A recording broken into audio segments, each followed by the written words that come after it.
Guys, welcome back to another episode of the MIGHTYcast, and I'm joined by one of my, I would say, former teammate. We trained together when you came up here to, Seattle AMC, a legend of the game, Vicious Elbows. Please help me welcome in Matt Brown, the Immortal. How you doing, brother? Great, man. Thanks for the nice intro, too. Of course, man. It's funny. I told my wife this morning. She goes, "Who you talking to today?" I was like, "I'm talking to Matt Brown." She goes, "Are you serious?" I'm like, "Yeah, we haven't heard from him for so long." I was like, "Well, he did move away.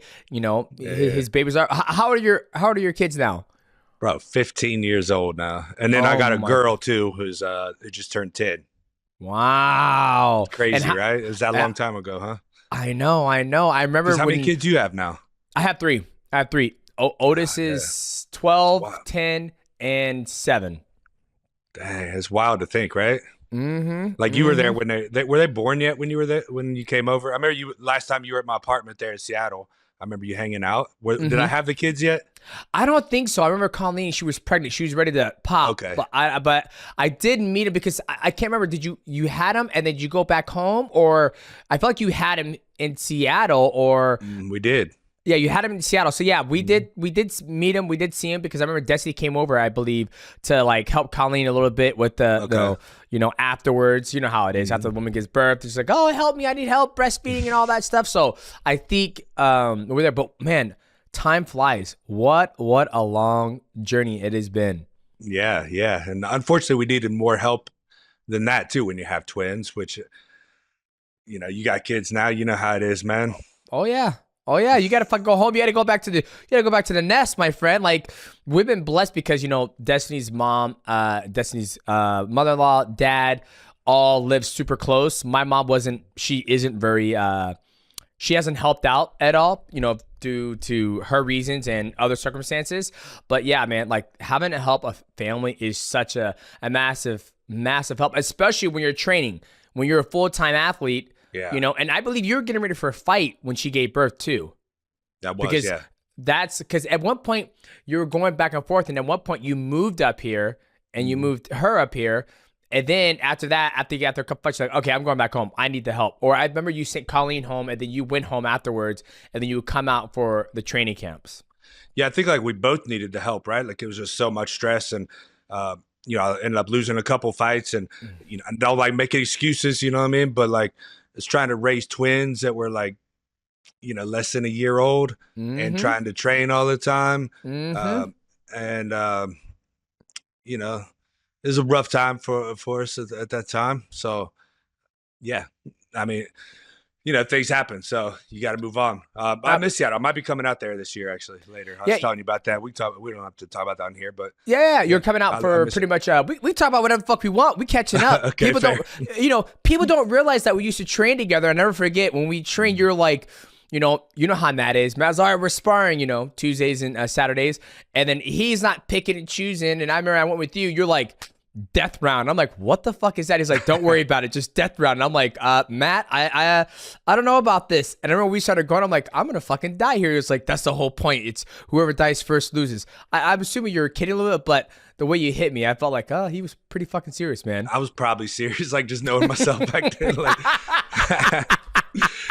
owning a gym now, I always say something like, dude, the guy that I was coming into gyms as a fighter back then, I do not want that son of a bitch at my gym.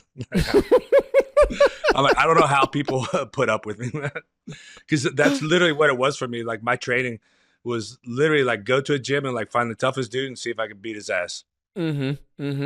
But yes, when it came to training, when it came to the sparring rounds, it was. But I'll never forget what Matt said. He said that you were probably one of the hardest workers. You would always ask questions and you would never give up on trying to learn the technique, because like Matt would say, like, dude, like Matt Brown, he has heart, he has grit, and he loves to learn. Like, I'd rather have one Matt Brown than 100 just people who know what they're doing, athletic, gifted, all that stuff, right? He goes, that's something I like to work with. So that's one thing that Matt Hume said about you. And you were a great training partner, besides the sparring rounds, my little black ass. But other than that, I'm sure you and Tim Boat, you guys went back and forth. I mean, we had a lot of, those rounds I'll sit back and watch, like, oh, here they go. Oh, there we go. I greatly appreciate that. And, I probably, when I'm saying this, I'm probably thinking about all the other gyms I went to, like Hume was my first coach, like coach, who actually like would show up to training on time and tell me, this is what you're doing, motherfucker. Yeah. Right. Like everybody else was like, well, just, you know, they maybe they say they're a coach, but they're really just I don't know, a cheerleader. Right. And you're just kind of like, all right, well, I'm doing what I want, then I'm gonna try to kill these people. And I also helped that I had so much respect for Matt because I couldn't kill him. I was like, I don't want to have a death match with Matt Hume because I'm gonna lose.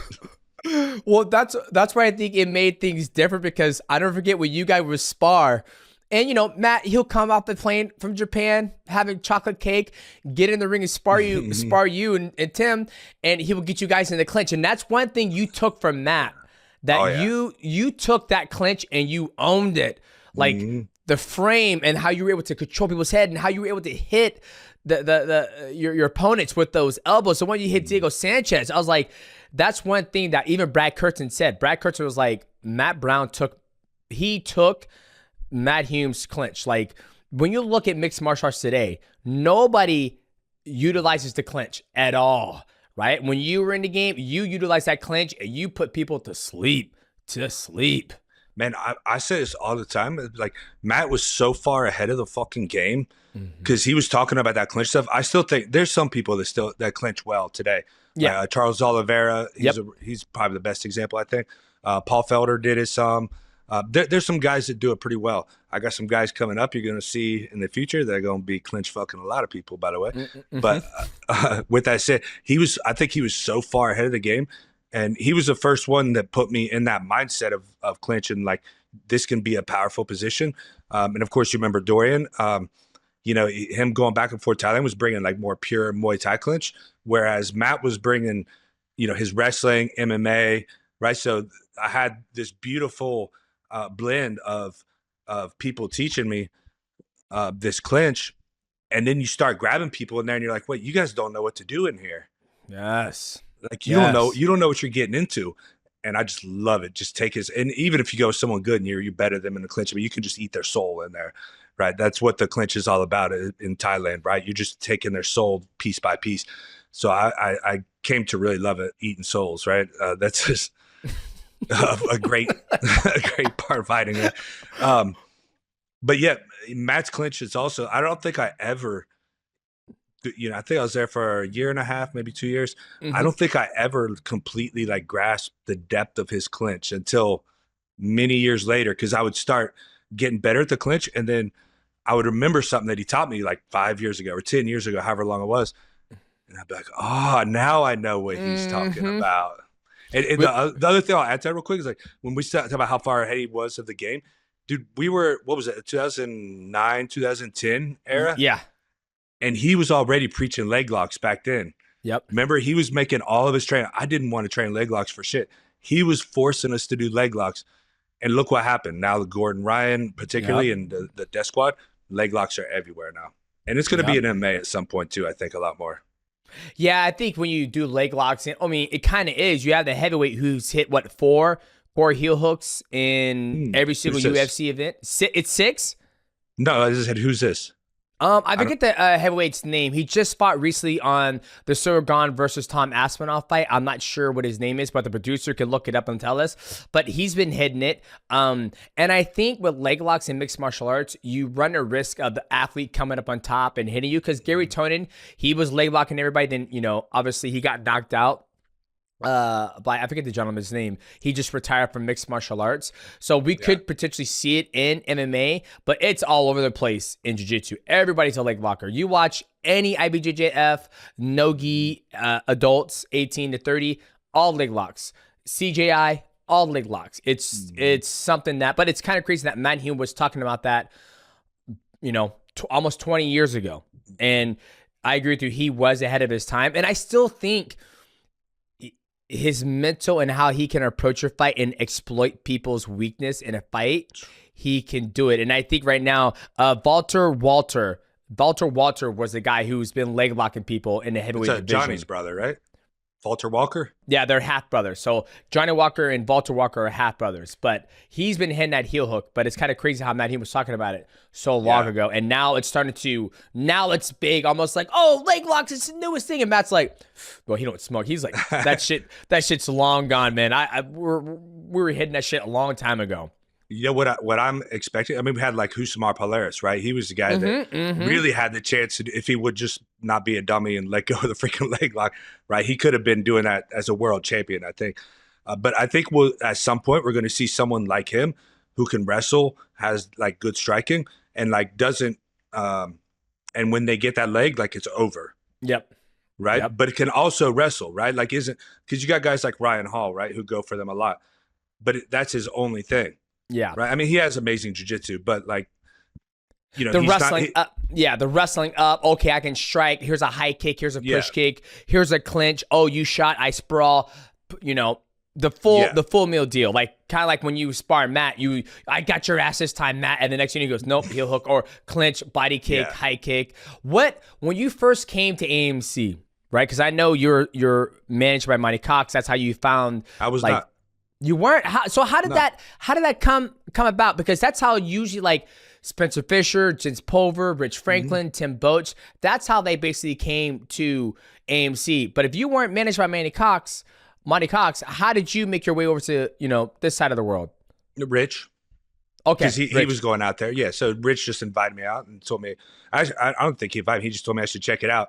And I think I came out for a weekend or something. And I was like, dude, this is the money. And then I was living in Vegas at the time, and I did my first camp there. I'm trying to remember which camp.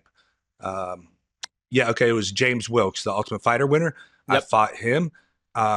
It was kind of an interesting time because I was living in Vegas, and then I flew out there for camp, and I was going to stay there with your boy Craig for 10 weeks. That was the plan for camp.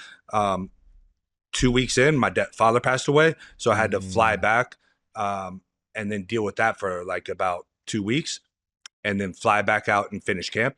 But it was the best camp that I'd ever had. So I'll take it back. It was a Dong Hyun Kim camp. That was the first one. My first UFC fight. Yeah. Yeah. So I just had the fight wrong, but the story was all the same. Yeah. And, you know, I go in and I was a huge underdog. And I performed really, really well. I lost a split decision that I'm very confident that I won.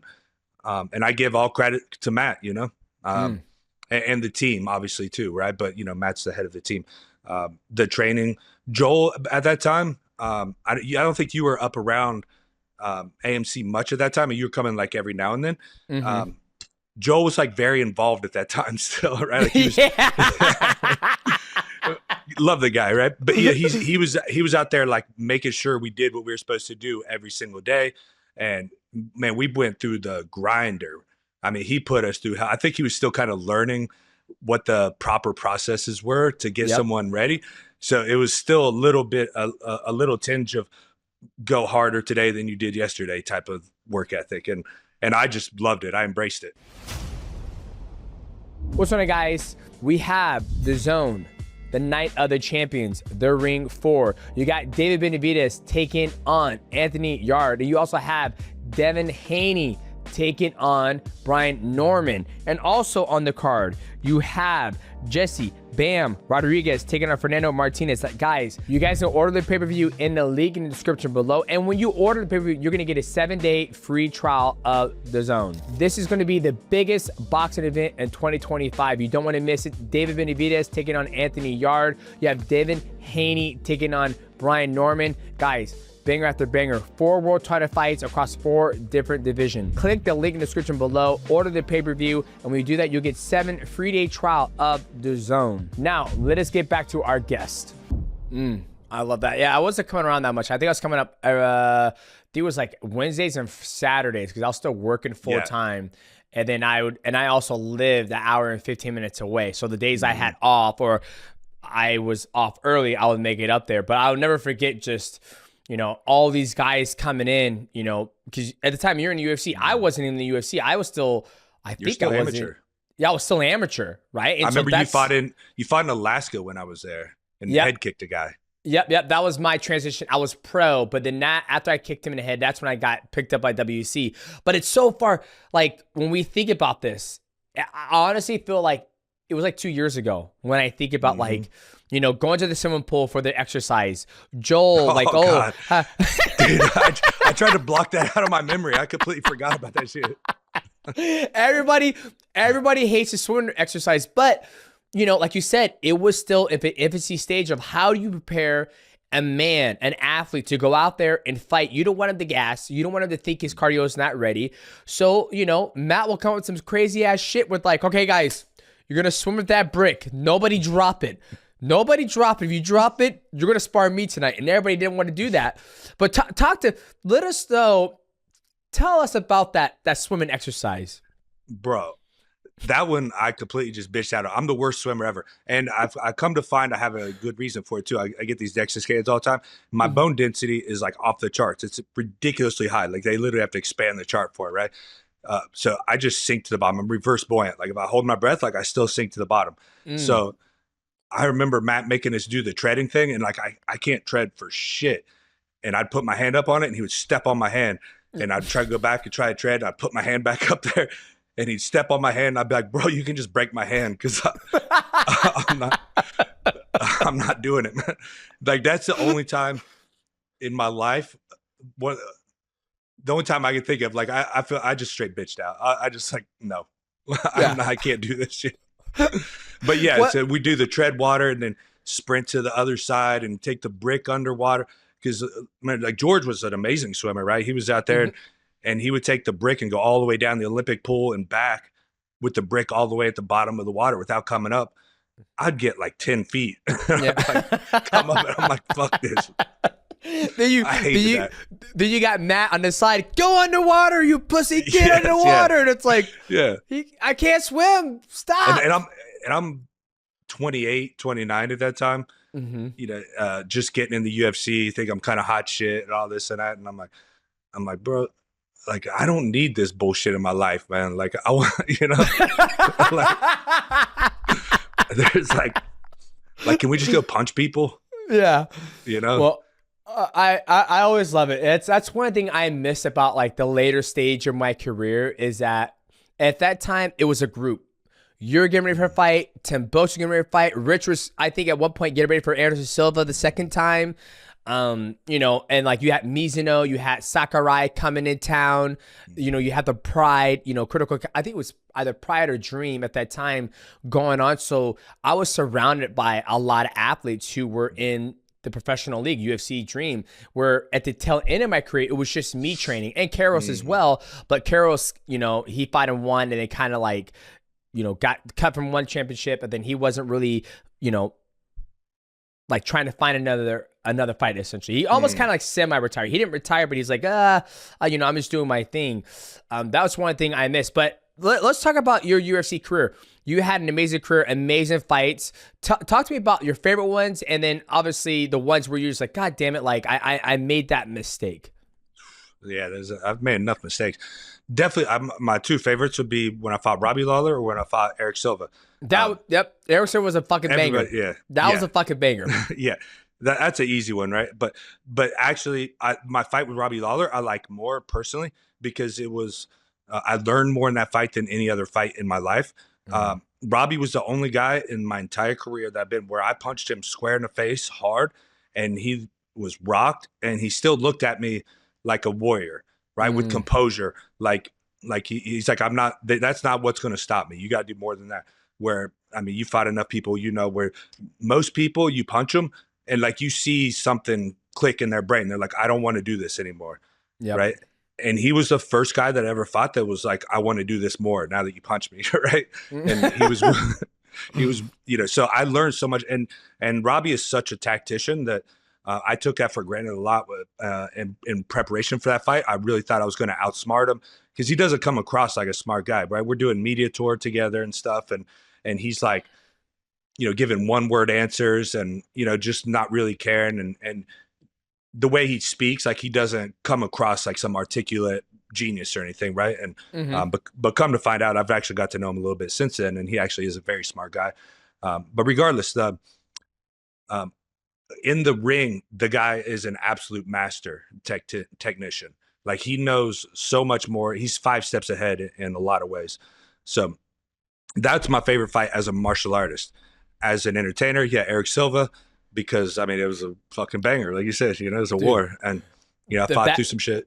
The back and forth, and my favorite thing, I don't know if you remember, I remember me saying this. I said, man, I love when people get hit in the body because the reaction is so animated. And I never forget, you're bah, bah, bah, you're hitting him, you're digging to the body, and then he turns and hits you to the body, and you go, oh, you run away. And then you turn back around and start fighting. I'm like, this is probably the best, because there's only certain people who actually like show when they get hit in the body, and you were one of them. But that fight was probably one of my favorite because it was back and forth. And at the time, Eric Silva was like not the boogeyman, but he was kind of like the up and rising guy. He was beating a lot of guys. You were there. You're winning and losing, super, super tough, knocking people out. And that back and forth war was an absolute banger. Absolute banger. At that point, I was on the win streak, actually. He was, so that was right before the rankings came out, but he was basically, if he would have beat me, he would have been in a title contender match. Like, he was projected to be that guy. Like, Dana basically said that backstage, when they do the little talks and everything, he basically told us, like, the next, the winner of this fight's going to be either title or title contender. So, they had high hopes for him. And this was before they were testing, really, too, and if you're from Brazil, like, you probably doing some shit, right? Well, if it's before USADA, you just never know, right? It's I don't want to say it's in the culture, but a lot of people out there immediately look Vitor. I mean, he was on TRT where he was shredded, and then he got unshredded and became shredded again. And it's just crazy. Like I always tell people, I feel like the infancy stage of the UFC at that time frame was probably the best, from 2010 all the way to like 2018, 19 was just like amazing because it was still new. You still had guys who were specialists who did things very, very well and only one thing very well. You had the fights, where you would have multiple championship. There was almost like a storyline, right? Like your fight, you and Eric Silva, you're on a long win streak. He's a new kid at block. Okay, whoever wins this title contention or title fight. Now it's like, you don't know who's going to get a title shot. You don't know who's ranked number 1. It's almost kind of like, it's more of an entertainment where I feel like back then you could follow the story. Like, oh, if he wins this, he's definitely a title shot. Where now it's like, oh, what? He's getting a title shot and he just lost his last fight. Yeah, which is like a good and bad thing, right? Because, I think, and this is like one of the things we talk about on my podcast a lot with I bring it up a lot with this Ali Revision Act and sort of the issues with the way that the UFC has taken control of everything. Like, because they control the title, they control the ranking, they have, exclusive contracts and this and that. And when that happens, it only makes sense for them to make it a show. Yep. Right. Yeah. It doesn't make sense for them to do a merit-based ranking system. Otherwise, Movsar Evloev would have a title shot right now. Right. Yep. This is just, again, it's one of the issues that like people don't really talk about a lot in terms of like mainstream fans. And then us behind the scenes, it affects our lives and our careers. So, and even the USADA thing, if you think about that, like there was pre-USADA, right? But even in USADA, like all the guys with money are still taking steroids. Yeah. Right. If you can afford to beat the test, it's just a cat and mouse game. I mean, in NFL and MLB, all the sports, like if you have enough money, there's doctors out there that know how to beat this shit. Right. If there's a doctor that knows how to make a test for it, like there's a doctor that knows how to beat it. So it's just a cat and mouse game. And I don't think it actually turned away any of the people that actually have the money to afford to beat the test, but it turned away those on their way up that couldn't afford it. Yeah. That makes sense. I mean, you just never know. I never forget when I fought Ali Valentina up and he popped for EPO and I was like, I was playing video games when I found out and I was like, it is what it is. I still beat him. But I just feel that time frame, you would have so many athletes that look totally different and would excel. And then once USADA came in, I was like, whoa, what happened? Like you see the physique change, but at the end of the day, it kind of, plays in their, it's in their legacy, right? It's almost like it's always going to be an asterisk or a question. Like, well, if you got caught with this, how did you do this time? Did you do it not this time? Like, how can we put any merit to like their word? Like, oh, I only did it that one time. It's like, well, you're saying that now because you got fucking caught. What about the other time you didn't get caught? What about that? And I also think it was so, you know, so around in that culture. Like, I watched this Smashing Machine. And I didn't watch the first time, but I watched a new one with Dwayne Johnson, and you see him shooting up with the painkillers, and who was it? Somebody told me, and I was like, dude, that's how it was back in the day. They were just all fucking juiced to the gills, which there was no rules back then, so they had to get their bodies ready to prepare for a fight. Yeah, and I think it's totally different when it's everybody knows everybody's doing it, right? Like in the Pride days. I mean, you're going against guys that are doing it. I mean, my personal stance is I think it should all be legal, right? Because like you're not going to catch everybody. And that's just a fact, right? Like, again, the people that can't afford it. I mean, look at the biking with like Lance Armstrong. He never got popped for steroids, right? And if you ever looked at like, it's so funny, like the top 10 guys from like the past 20 years, and there's like 2 guys that didn't get popped at any point. I think Lance is one of them. And it's just like, okay, like you are all doing it. And I think it's kind of natural for an athlete. I mean, I think I would assume me and you are kind of one of the moral anomalies in the sense like I know I never did it. Looking back in some ways, I'm like, dude, I kind of wish that I did. You know, because like I fought guys that did. Like I can say factually, like there were guys that I lost to, and a huge part of it like was they were fucking stronger than me, and obviously like they could train more than me, and so in, you know, and one perfect example, like he never actually popped though, right? So it's like, but I know like people in his camp and stuff, and they're like, bro, like we know what he was doing, you know what I mean? Yeah. So it's like I could have got away with it. Like, why didn't I take that chance? Because of my fucking morals, and my morals might have cost me $1 million fucking dollars. Yeah. Right? Is it worth it? Or John Jones, like he's popped how many times now? Twice, I think. Yeah. Does anybody not say that he's the GOAT? Well, I mean, there's an argument between you, John Jones, GSP, right? But most people are going to say John Jones on the street, right? Yeah. I think for me, I was always, 1, morals, and 2, I'd be so fucking scared to mess with my biological markers and like testosterone, and you just never, like, even for me when I was a kid, like I would never smoked, never drank, and then, you know, as I got older, I was like, I'll watch people around me, they'll smoke weed, and then I'm like, you guys okay? You make good? Oh, okay, maybe I'll try a little bit. I'll try a little bit. But as far as like when you start messing with that chemistry of your body, I was like, no, because you just never know what's going to happen afterwards, right? I would hate. Yeah. That was the thing that scared me the most about that shit. Was like, I do not want to touch that. I never want to. And here's the thing too, I've never been around it. Like at AMC, like now you hear about everybody talking about, oh, the fight fixing. And then you hear all these athletes coming out saying, oh, I've been approached. That's I'm wild, like, right? Yeah, I'm like, how, you know, and maybe that's like a cool thing about AMC being such a small boutique gym where there was nobody going to the gym like, hey, Matt, so you're having a hard time with Matt Human, that clinch. I got the juice to make you feel good, to make that clinch feel like nothing. There was none of that around us. It was like we would come in the gym and train and go home. There was nobody ever showing up like, hey, Matt, you got a big fight coming up. You wanna take a dive? It's like, and all these people around are like, oh, I've been approached. I'm like, what fucking planet are we on right now? The fact that fights are being fixed and people are taking dives, you know, we don't know the full logistics of this, but if the writing's on the wall and things were changing before he fought, I'm going to have to go. The man took a dive. It's one of those things where I always wonder about, like, did nobody approach us because like we just put off that vibe? Like, hey, we're not going to do that shit. You know what I mean? Yeah. Like, maybe. Is that all that it is? Because like, that's so wild to me, but I don't even know what to say about it. I mean, it's just so wild, like so out of left field. Cause I think, me and you come from a similar mentality of like, we're warriors and we're martial artists. Right. And like, we go to fight. It's not even for the money. Right. Like I would have done this shit had I did this shit for free, right? I even paid to do it at some points. Yep. And it's like, I love doing this shit. And I'm going to be a martial artist till the day that I die. And I'm not going to let an outsider come and take that away from me by telling me, you know, throwing some money to fix a fight.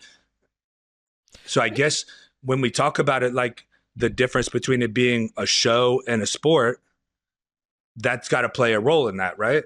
Yeah. Because, the guy's like, well, I'm probably not going to be a champion. I don't have 1 million followers on Instagram or something. So I'll take your 100K I can throw this fight easy enough, I guess. It's better than my 10K contract that I got, right? Yep. I mean, yeah, but it's almost like my dad, he's visiting right now, and he was like, what do you think about that son? I was like, well, I mean, he's never going to fight again. I mean, it's like no one's going to pick him up either, right? Yeah, no one's going to pick him up. He's never going to fight again. And at the end of the day, it's like you just pissed away everything you trained for and get to the biggest show. Now you got to go get a day job somewhere where you're not going to make the same type of money. And it's just almost like, how big is a risk? Is it worth it? You know what I mean? It's almost like, kind of like you can't even take those skills and go open a gym, right? You end up like a James Krause, which I think these were all James Krause guys too. Like guys that left Krause's. I heard something. I don't know if that's factual. Yeah. Well, I know he was tied to James Krause at one point, but he's moved on since then. I think 3 years ago, that's when James Krause kind of got busted from all that stuff. But it's like, it's just not worth it. Like all the money in the world, just the morals and ethics of the show or the sport itself. It's almost like, why even risk that? It's like I guess like if you don't believe in yourself, right, and you don't think like you're going to be a champion one day. Yep. I mean, you got to think like I'm sure there's a price on most all of our heads, right? Like would I throw a fight for $1 billion? I'd think real fucking hard about it, right?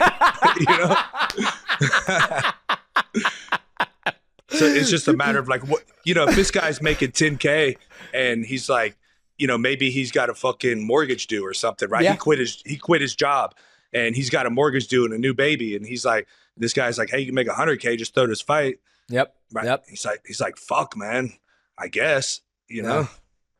See, I hope if he did, I hope when things come out like, hey, we found text messages, we found paper trails and all that stuff. I hope when he gets caught red-handed, he goes, okay, guys, I threw the fucking fight. Like I'm going through a hard time. I got approached by this guy, and I threw the fucking fight. I just want people to like man up. Like if you did it, like when TJ, he popped for all that stuff that he pop for, he kind of mad at me. He goes, I wanted to make 125. I was hurting and X, Y, and Z. Like, respect him, manning up. So I hope if this gentleman did throw the fight and try to make it fixed, I hope he mans up and he's like, I fucking did it, like X, Y, and Z. Instead of like just disappearing, off. It's almost like Diddy. I hope Diddy comes out and goes, man, I was having freak offs, man. Shit, I'm a freaky motherfucker. Like, I, invite everybody over, try to get them doing a certain thing. And I got caught. My bad. But there's no, I guess, a law, having freak offs. I just want people to step up and man the shit up that they do. Yeah, and I hope he puts it in some crypto and hides it, put him a Monero coin or something. I don't think he's gonna get that money. I think it's gonna get seized by the government when they find out. That's why he's got to have that in some crypto, like straight now, before it gets seized. You got to wash that shit, bro. Matt's like, wash it real quick. Yeah, man, it's a Monero coin, bro. Yeah, man. So you retired from mixed martial arts. Like you're retired, right? Yeah, I'm done, bro. You're done. So how was that transition for you? Like after, like I feel you're doing a good job, right? I feel like you're not missing it, or maybe you are. Where I feel a lot of athletes who retire from mixed martial arts, they have a hard time getting back into the flow of things with regular life, right? Because, you spent the last 15, 20 years training your body every day, getting ready for the next goal, pushing a heart rate to 185, recovery, sleep, day in and day out. Now it's almost like once you retire, it's like, boom, it's all done. How has that transition been for you? As we're having this conversation, it don't seem like you're having a hard time. No, it's hard, brother. It's hard. Tell me why. Tell me about it. I mean, I love fighting, man. I absolutely love fighting more than anything on this planet, bro. Except my kids. I'll give them a one up there. Yeah. Man, I admit, like, it's fucking hard, bro. Like I really, like, truly miss it. last UFC I went to, Chicago, they walk you through the tunnel, come out to sit and everything. Yep. And I mean, I almost had a tear in my eye, man. I was like, why the fuck is this not me? Why am I not walking up to the cage right now? And I don't even want to go again. Like, I don't want to feel that feeling that I felt because, I had a hard time. I was with a girlfriend and I couldn't enjoy my time at all. I didn't enjoy it one bit because I'm sitting there watching these guys do what I should be doing. And of course, like every punch they throw, I was like, I could have fucked him up. I could have done that, I was definitely like that drunk fan of like, what are you doing, you idiot? Yeah. No, I truly hate not fighting. Like, I do not enjoy life nearly as much without it, but I've come to peace with it. And the way that I did it was the way that I view it now, the way I frame it is my first half of my life. Like I was 42, 43 when I retired. Those first years were about building myself up to as much as that I can, getting as much knowledge as I can and absorbing as much as I can. And then the rest of my life will be to give that away. And so I have my gyms now and I want to give to the community, give to the kids. And that's the only thing that's kept me going, because when I walk into my gym, the fighters are great. Like I got some guys that I think will be contenders, couple that like have legit chances for world championships. Like that's all exciting. But when I walk in my gym and I see people that got sober, I see people whose relationships have improved, people that have lost 30, 40, 50. I got one guy who's lost like 80 pounds. Damn. No Ozempic. No Ozempic. No Ozempic that I know of. And he's still 260, 270, something like that. His fight, he had to cut to make 265. He's just one of those really big guys. That's what keeps me going, though. And that's a beautiful thing and a beautiful part of my life now, to give these people inspiration. And I know a lot of those people walked in day one because of what I did, what they seen on TV. And that gives me inspiration. And then to keep them in is what drives me every day. How can I keep this person interested in the martial arts and moving towards bigger, better things and improving their life? So you missed the combat. You missed the getting ready and actually fighting, the act of that, not necessarily like the lights and you being on posters and all that stuff. It was the actual combat side of it is the thing that you missed the most. Yes, sir. Yeah, just he's like, yes. Yeah. I love you know what I would say, like what I miss the most is like being scared. Right? Like I'm not really scared of shit. I mean, there's nothing like intense that happens in my daily life where I'm like, fuck, I don't know if I want to do this. But when I'm backstage and I'm standing back there and I'm like, what the fuck am I doing in my life, bro? Like, I don't want to fucking do this shit. Like what if I go get fucked up? Or especially, I think you relate to this, man, the standoff, right? When because you're obviously scared, nervous, whatever you want to call it, anxious all the time back. But then when you step in the cage, it's like, you're still scared, you're still nervous, but there's a fucking freedom of, okay, now I can release all this nerves and all this anxiety. And that's, to me, that's like, I think you'll agree. Like, it's the most beautiful fucking feeling in the world, bro. Better than any sex I've ever had in my life. I wouldn't go that far. Not for me, but no, you're right. It's like, sometimes, like, I mean, me and Desi sit back and we think about my career. Sometimes we're like, man, do we not appreciate it enough? Because now that it's done over with, I don't miss it because of all the politics and all those things, and then getting ready and, oh, what do you think about this? And I felt like I was always fighting for the machine, I guess you could say, right? Where now you have your own gym. I have my YouTube. I have, other investments and businesses going on. It's kind of like I'm building something for myself, where you're building something for yourself and the people who are giving you inspiration to keep on going and staying in martial arts. But when I would fight, I would not black out, but it would just be a different person. Just like, when I think about it now, like me fighting, I'm just like, oh God, I would hate to do that. I don't want to get hurt. I don't want to injure my body. It's almost like a totally different person I am now. I'm like, you dealt with, I mean, you were a champion, one of the greatest of all time, without a doubt, multiple time champion. So I'm going to guess that the politics, the behind the scenes, the pressure, the media was like far and above what I was dealing with. Yeah. So I can kind of get that, Yeah, and I don't know, like I just never forget like when I finally got done, when I was ready to like not quit but like retire.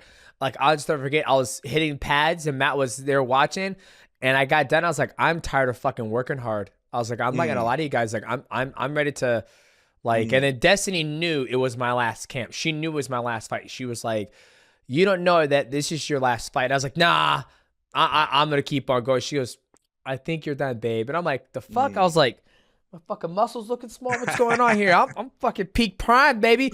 But she just saw something in me. It wasn't like the spark of like competition went down. I think it was just like of, just working hard for so long, and the body's just like, I think you're ready to do something else. So, that's interesting. I had a similar feeling one time.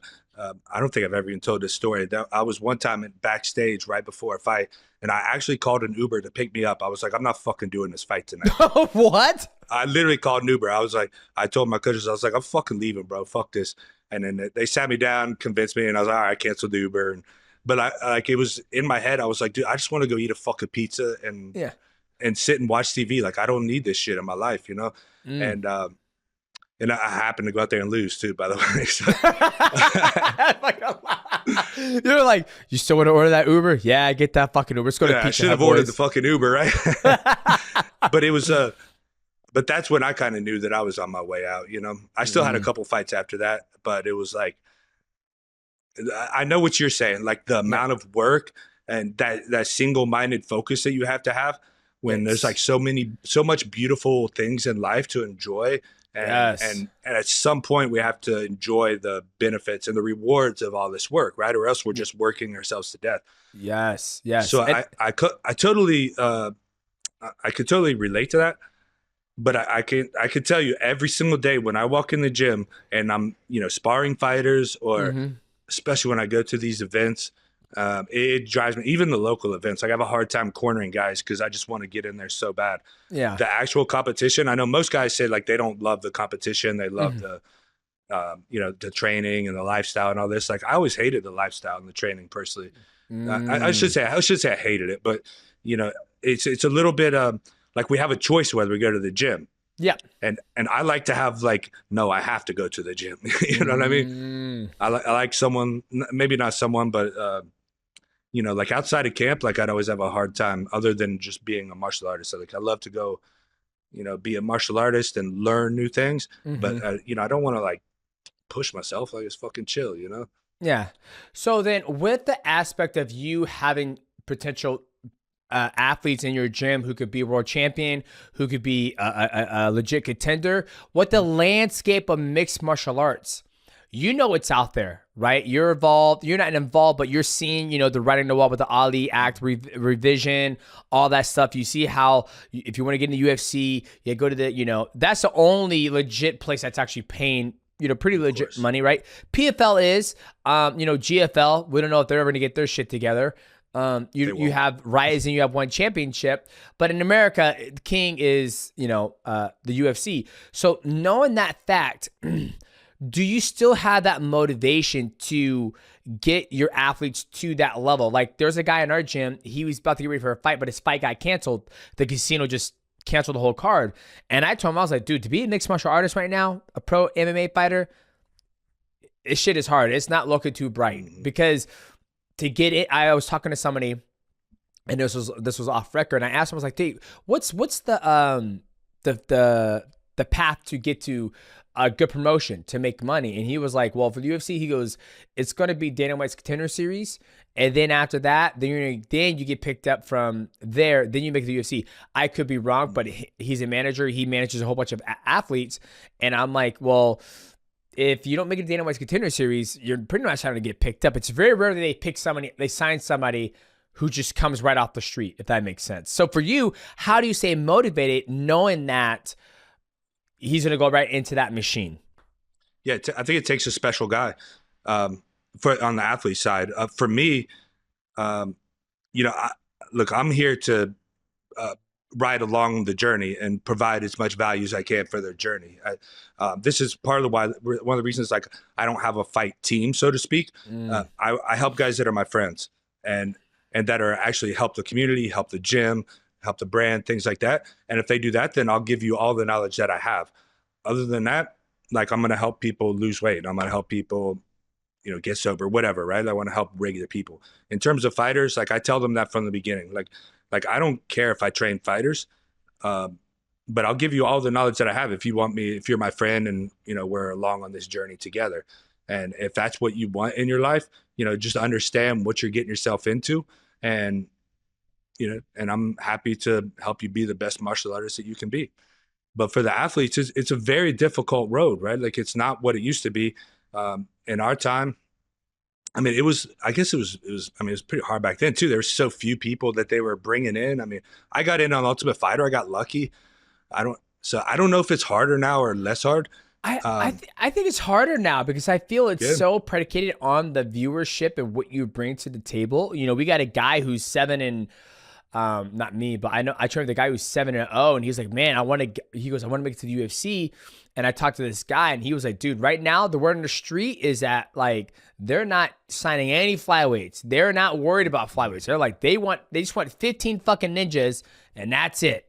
So if you ain't one of them fucking ninjas, you ain't getting signed, right? And you got a guy like makhachev who's out there, who's undefeated in mixed martial arts, who's not in the UFC. So why would they sign this guy who's 7-0, who this guy is 18-0? You know what I mean? So it's like, yeah, I feel it's way harder. Where I feel like back in the day, if you're a bad motherfucker and then you just want a regional scene or a little local pro fight, you don't have to go to the, Dana White's Contender Series. You don't have to do all that stuff. It was like, oh, you're 5-0 as a pro. Let's give you a shot, right? It's like, that's how I felt like it was. You look at Paddy Pimblett. He didn't go to Dana White's Contender Series. He was on, what was he under? Dana White's Series, if you win in an entertaining fashion as well. Yeah. Okay, so it's kind of hard. Yeah. I think it's way harder now than it was back in the day. If we're whooping ass, you would get seen. Yeah. They're like, we're gonna give this guy a shot. You get in there, 5-5, 8-8, or whatever, then you get your opportunity. Now it's like you have to go there. I mean, that's what it's like. That's what the manager told me. That's interesting because I generally tell athletes, like if they come to me with that dream of getting in the UFC or whatever, and obviously I gotta see the potential, whatever first, but I'll tell them like there's kind of two paths you could take. Like you could take the martial artist path, the warrior's path, and just keep fucking fighting. Yep. Right? Like you'll eventually get signed. I have one guy right now, 10-0 with 9 finishes, absolute killer. He's one, name's Josiah Harrell. Look out for that name. He's going to be a world champion for sure. Like got every quality you could ever ask for. Reminds me of a bigger version of you, actually, 170. But anyway, with that said, he's not going to be a Paddy Pimblett talking shit, starting a podcast and doing social media all the time. I mean, he's on social media, but he's not doing anything, being an influencer or anything like that, right? But that's the other path that you could take, right? If they just see the simple entertainment value and they see that you're going to bring eyeballs, then they're going to sign you.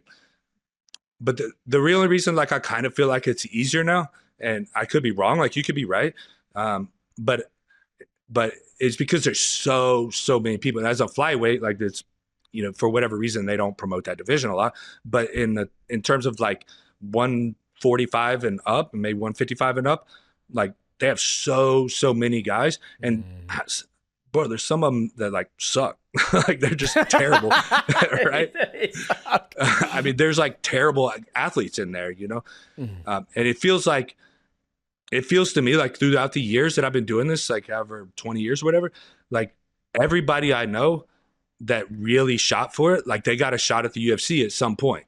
Yeah. Everybody that really worked hard for it.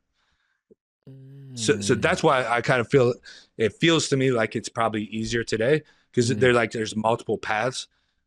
Whereas in our day, it was like so few people. Yeah. Okay. Right. Like it was like you were a special motherfucker if you were in the UFC back then. Yeah. Yeah. It felt like. Now it's kind of like, oh, you fought in the UFC? Like, okay. Okay. It's almost a watered down. Like, oh, everybody's in the UFC now. You're in there back in the day. And that's also probably because there's more places to fight, right? Yeah. Where there's more places to fight. But if you're at the premium spot, it's like, oh, I go to Club Charlie's. Club Charlie's is only the finest athletes get into Club Charlie. Now you go to Club Charlie. It's like, we letting everybody in this motherfucker. You come in. You ain't even that good, but shit, we gonna have you in there. And I can see what you're getting at. I mean, I think that's also predicated on how many shows they have. I mean, they have a show. Yeah, well, now they're going to have like so many, right, with this Paramount deal, right? Yep.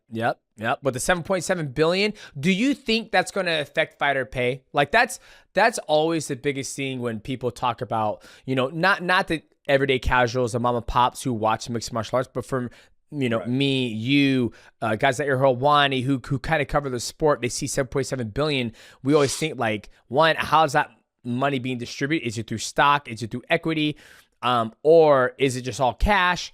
Will the fighters see an increase in pay, across the board or not? Because as a champion, that's where you made most of your money, was the pay-per-view points, if you got pay-per-view points. But for you, when you saw that 7.7 billion, what did you think? You're like, oh, this is great for the sport? Or do you think it's going to monopolize the thing more, where it's like now they have a great broadcaster and it's going to be free for people to be able to watch it? They have Paramount Plus. Well, the Revision Act will monopolize it more, right? Because the goal of MMA FA and the other balancing side of fighters versus promoters type deal is to get the Ali Act into MMA. Now, if they revise the act, then it doesn't help getting it into MMA at that point, right? But in terms of the money, I mean, I would anticipate they'll give a pay raise.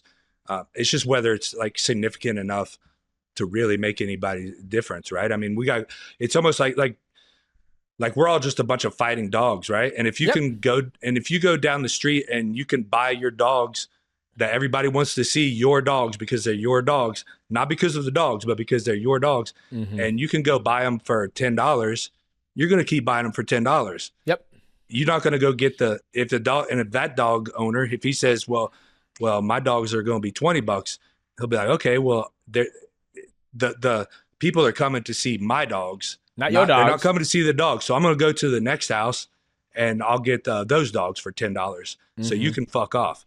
Yeah. So that's kind of the issue, right? And this is my entire argument, which I've spoken up so much about this Ali Act stuff, and I haven't meant to be like the fucking spokesman of this shit or anything, and I'm not saying that I am either, but one of the things is, like, I'm not against what the UFC has done or what they're doing. They're a business and their job is to make money and dominate and monopolize everything that they're doing. They're doing fucking amazing. As a matter of fact, like, I wish I was in that business with them and I had brought snow to my kids' house on Christmas or on their birthday in Vegas, right? Yeah. But I'm not. So my issue is that, like, there's been no balance, and that, like, nobody fights for the fighters. No one speaks up for us. Our managers have never spoken up for us. And if they do, there's only so much they can do, right? Yep. So us being the dogs, we're just dogs sitting here being, begging for treats, right? For a $50,000 bonus, which is like, can somebody, it should be politicians who don't work for anybody that doesn't pay them. But, they should step up and be like, look, you can't be doing this with these dogs. Yeah. I love that. You can't be doing that with the dogs. And I think the hardest thing, and I agree with you, because that whole Ali Revision Act, I sat in on one of the calls and I listened to one with Andy Foster, and I find it fascinating that it's more for boxing, right? Because it's not coming to mixed martial arts, even though we would love to have the Ali Act in boxing. But that's in my belief. I don't know if this is factual, but the reason that they want it done in boxing is obviously to get into boxing. Yep. But also, now, even if we are able to get into MMA, it doesn't help anything. Yeah, it wouldn't do anything. Yeah. Now it's a done deal. Like, monopoly done. Game over.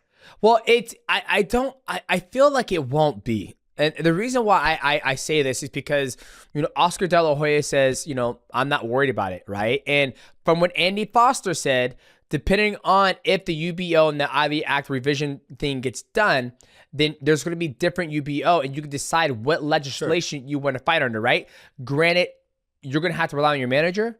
You're going to have to rely on you reading the fine print. But, okay, which UBO which legislation am I fighting under? Am I fighting under the True Ali Act, where it's like, hey, I get to see the pot. I get to get 80% of it, right? Or is it under the UBO? And I understand, right? Like you said, them dogs. There's always going to be a dog out there that's going to be able to be bought cheaper, right? Yeah, I can go get a $5,000 purebred canine certified approved. The hip dysplasia is not going to happen in my German Shepherd. Or I can go down the street and see a guy who's holding a fucking sign for German Shepherd $10 puppies. It's the same thing with fighting. You can always there's always going to be a fighter out there who's going to fight for cheap. There always will be. And I'm sure there's always going to be boxers out there who will fight for cheaper. And that's the problem I think we're always going to run into until somebody's like, guys, stop fucking fighting. Like, you don't go. And I said, if you could choose different legislation, then who would want to fight for that legislation? The guy who wants to do cheaper. So if the UFC could take somebody who's a boxer who's, I don't know, 5-0, never gets picked up on Golden Boy, never gets picked up from Matchroom, etc., but UFC gets him, builds him up to be a star, and next thing you know, it's like people, the American, the everyday casual person, like, man, I want to watch that. That's branded by UFC. I don't see anything wrong with that. You know what I mean? It's almost like they're this is how the pie's been baked. I got a better recipe to do it, so let me bake it. And if the consumers want to eat this pie, that's your guys' bad. I made a better pie. You know what I mean? Absolutely. That's how I feel about it. And in terms of boxing, like it has the potential to do amazing things for boxing. Everything that you're saying, right? They may revamp boxing, may bring it back to the limelight, right? It's not on TV right now. They don't have any big deals. So, like it's only the top 10 guys making money, right? Yeah. Well, that's the hardest. That's the hardest thing. I have I was talking to Arawani about this. He said boxers make more money than MMA guys, and I'm like, man, like yes, obviously the top like Canelo, Crawford, a lot of guys, but let me see the medium household. Let me see the lower household. What they're making. If a lower household guy's making, I don't know, $150, $200 a round, right? And he goes 8 rounds. I mean, he's not making 10 and 10. He ain't making 20 G's. Right. And that's at the bottom of the barrel too, right? There's a lot of like mid-range guys. There's like Charlo who just fought for like $1 million, right?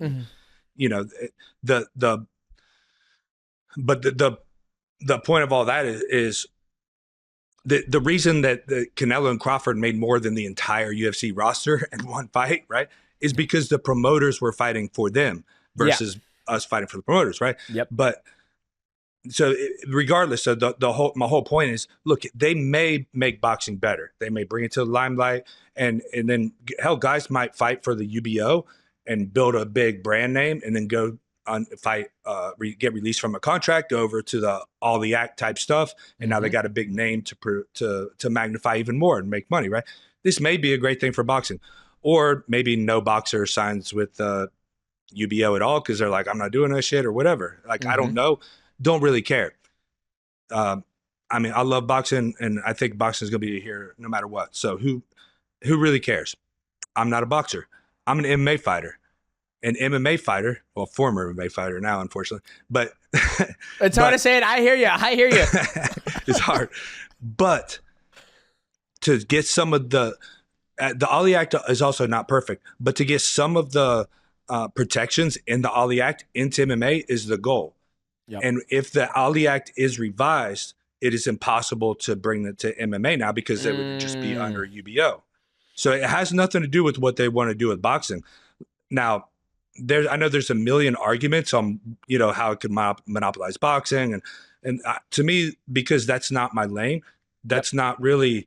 I don't even want to get into that, right? I don't understand boxing to the fullest. A boxer could come on and tell you all those things, but what I do know for sure is MMA needs help so that the top guys can make more money. Yeah. Whether and I don't want to. And I don't think it's necessary to fight for necessarily like they talk about the bottom end and the mid-range guys. Like mid-range and bottom guys in any corporation, any job in the world don't make as much money. Yeah. I mean, if you're a mid-range guy, like you just don't make as much money because you're a fucking mid-range guy. The top guys make money in whatever the fuck they do. Right? Like a medium average doctor doesn't make as much as the world's best doctor. Yeah. That's just fact, right? But the top tier is so low that it's wrong. Yeah. Well, that's I'm happy to hear you say that, because I hear some people goes, oh man, I should have made this. I was like, you never a fucking champion. You never, it don't make sense. I just don't, you know what I mean? And I agree with you. Look, right? I argue for even myself. I'm a benefit of the system that they built.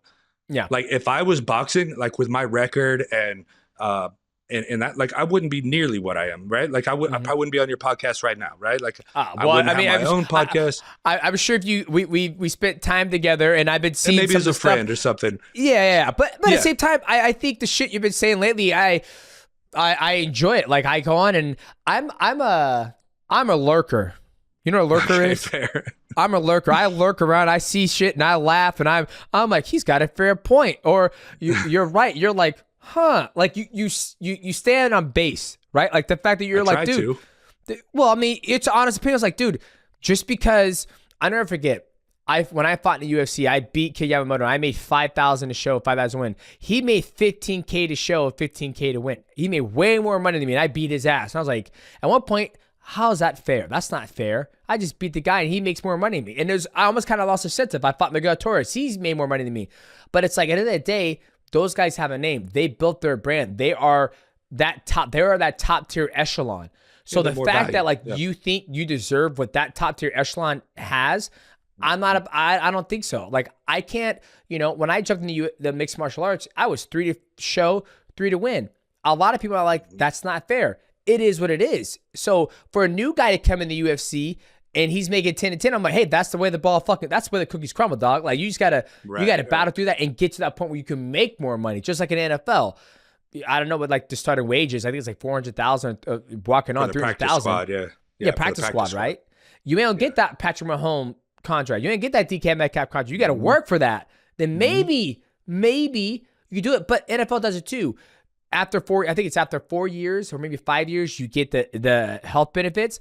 I've heard so many stories of them cutting athletes in NFL right before. So it's not like every business plan is perfect, right? I think the best thing any athlete can do, whether they make 10,000, 100,000, 500, a million, 2 million, 10 million, is when you get there, you got to be have some financial literacy, have a great CPA, a great financial advisor, and start saving money and invest it. So that's where absolutely. I love when you said that. You're like, you can't get top tier.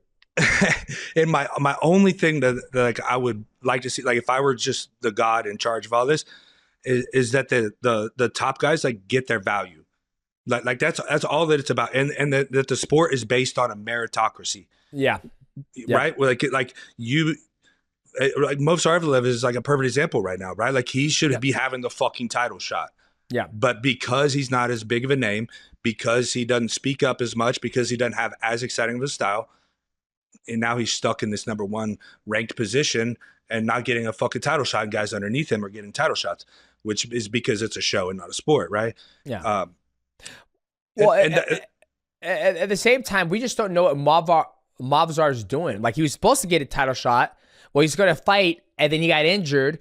And that's just one example. I mean, we could pick apart like all the examples. Like Bilal Muhammad had to go on a 12-fight win streak to get a title shot, right? Absolutely. And like Sean O'Malley did a 2 or 3 fight win streak or something, maybe 4. And then Merab goes on a fucking banger, just being who's who of the bantamweight division. And he finally, I agree with you 1,000%. The merit system of like what is rankings, what is base, what makes this person number 1. Like if I think Joshua Van is fighting Alex Pantoja, and there's a guy, I believe it's Johnson. I don't know if it's Chad Johnson or whatever. He beat the bricks off of Joshua Van, finished him, and he's nowhere even near Tate Toxin. Not even talked about, Not even talked about. But granted, he did have a loss. But like, can you imagine in wrestling if you're like, you're in a tournament and you win like 2 matches, and then like the guy you beat like gets a title, he gets to go to the finals. I mean, this is like literally what it is. Yeah, you're right. You're absolutely right. And once again, it's more of a show. It's 80% show, 20% sport. Where even the guy, I was talking about this recently, even the guy who beat Marcus Buchecha in Abu Dhabi or UAE, they cut him and not Marcus Buchecha. I was like, why would you cut the guy who just beat a former He wasn't ever a champion, but ADC, not ADC, IBJJF world champion multiple times. You cut the guy who beat that athlete. So how can I put any, value in his skill set when you cut the guy who beat? It doesn't make sense. Make it make sense to me. Like, why? Like, I feel like they should have to come out. Maybe there's two parts of me. I feel if I'm going to get involved and viewed as more of a sport, I need some reason why you're cutting this person when he just won his fight. Like, come on and say he's a fucking dick. I don't like his fighting style. I'm booting him. I don't care. I'd rather keep the guy who got his ass beat. At least he tried to fight. Perfect. So you'd rather keep the person who's not as skilled as the other person. So at the end of the day, that's like, you're going to run against this guy. But this is going back to the dogs, right? Like, that's why we're replaceable. Yeah, exactly. Right? Because they're not selling our skills. I mean, some guys, I guess, to some extent, right? Like you or GSP, guys like that. But like, they're selling the show. And the UFC, like, that's what everybody comes to see is the UFC. And they're like, we know we're going to get great fights. That's why they can put a show on anywhere in the world. And it doesn't really have to be the greatest card. I mean, they put on some fucking fantastic cards. Don't get me wrong. And this is also not to say like there's not problems in boxing, right? Because boxing it's a mess too, right? Like again, the All the Act has its flaws, right? And I think there's somewhere a balance in between. But they have like too many sanctioning bodies, for instance, right? But the sanctioning body is not the promoter. Right. So like a guy can be a mandatory challenger because he worked his way up to fucking be a mandatory challenger. Yep. Absolutely. Well, I always not laugh, but the interesting thing that's going on now is, they talk about how the manager in mixed martial arts doesn't work for the athlete. It works for the machine. It works for the UFC. Yeah. And then now with the next lawsuit, I think it's the Cajun Johnson one, where they subpoena, they sent a document that they need all of dominance, which is ran by Ali Al-Abaziz. They want they want everything, all the negotiating tactics, all that stuff. And I've been kind of curious to see what comes to light of all those documentation, because at the end of the day, you're right. We fight for the promoter, where the promoter doesn't fight for us. Like you said, volume, like, hey, the biggest one, John Jones versus Francis Ngannou. It's never going to happen because you have John Jones locked on a UFC, Francis locked on a PFL. PFL is one to play ball, but UFC is like, there's no point for us to play ball. But it'll be interesting to see what comes of that lawsuit, of all the documentation out there of how they would negotiate with the UFC, playing more for the UFC's hand instead of the actual athlete who is basically being, employed by the athlete, if that makes sense. Sure. Yeah. I mean, you watch like regular sports, right? Like football, baseball. Have you ever watched a single other sport in your life where they win and they like ask for more money? Hey, I've been one of them, man. I'm like, ooh, Me too. I think that deserves a $50,000 bonus. That our part, I was one of the motherfuckers. Too. I did the exact same stuff, and I had no. I mean, if I had to do it again, I probably would, because who doesn't want $50,000, right? Yeah, absolutely. But what actually kind of woke me up one time was actually the last UFC I was at. It was in Chicago. And I think it was Carlos Prates had just won his fight. And he was like basically begging Dana to sign his friend to the UFC. Yep. And I was like, dude, like, what kind of sport are we in? Like, if the dude is that good, like, he should just be able to fight, right? Yep. I mean, like, can you imagine like winning a tennis match and be like, hey, tennis association, will you guys please like get my friend in here who's beaten all of us? Yeah. Like I said, that's where like I'm kind of torn, where it's like, if a business wants to only work with certain individuals, I have no problem with that, right? But you can't say that you're the best league in town because you're not grabbing the best talent around the world. You know what I mean? Like if a guy who's truly, imagine a guy who's, I always say this, there's always a bigger fish in the sea, meaning that there's one guy out there who could probably, beat everybody in a division. He's just not signed yet, or they won't sign him, right? The fact that my guy at my gym. Yeah, at your gym. Yeah, your guy. I got a guy at my gym. Yeah, that I believe this very strongly. Yeah. Right, but he has got the opportunity to get it. Will he ever get that opportunity? Will they ever give him that opportunity, right? And I feel like in other sports, football, basketball, you're going to a combine. You're going to get the opportunity to work your way up. You go to the NFL combine. If you run a 4.2 you're gonna fucking sign. There is no ifs, ands, bouts, whether your social media is good or anything like that. You're the best athlete who just ran 4.2. You go through, you do the catching drill. You're catching all the balls. You're good enough. You're getting signed. I don't think that's the case when it comes to mixed martial arts, depending on what the organization values more. For sure. And I mean, it's like wrestling. Like if you want to go to the, the worlds or Olympics or whatever, like you just go sign up to your local wrestling match or Midlands or, whatever, like you build yourself up. Right.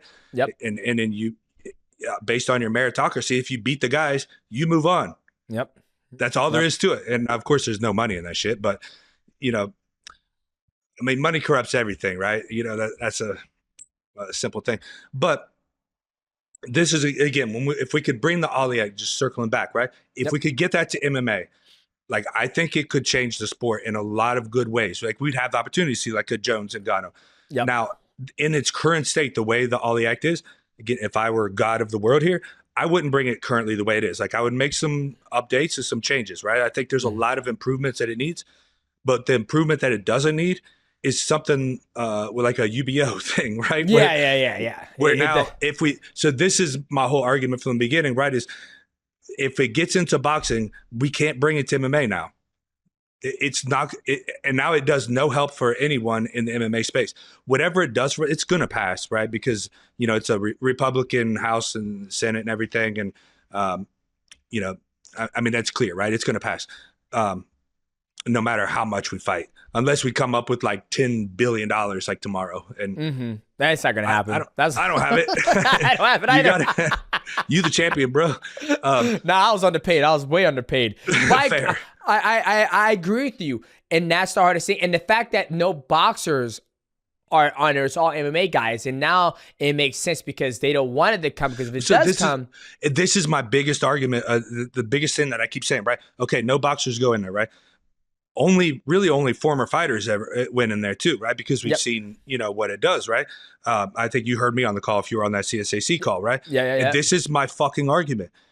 The boxers shouldn't have to. The fucking fighters shouldn't have to. The former fighters shouldn't have to. The fucking legislators, the fucking commission themselves should be the ones protecting us in this regard.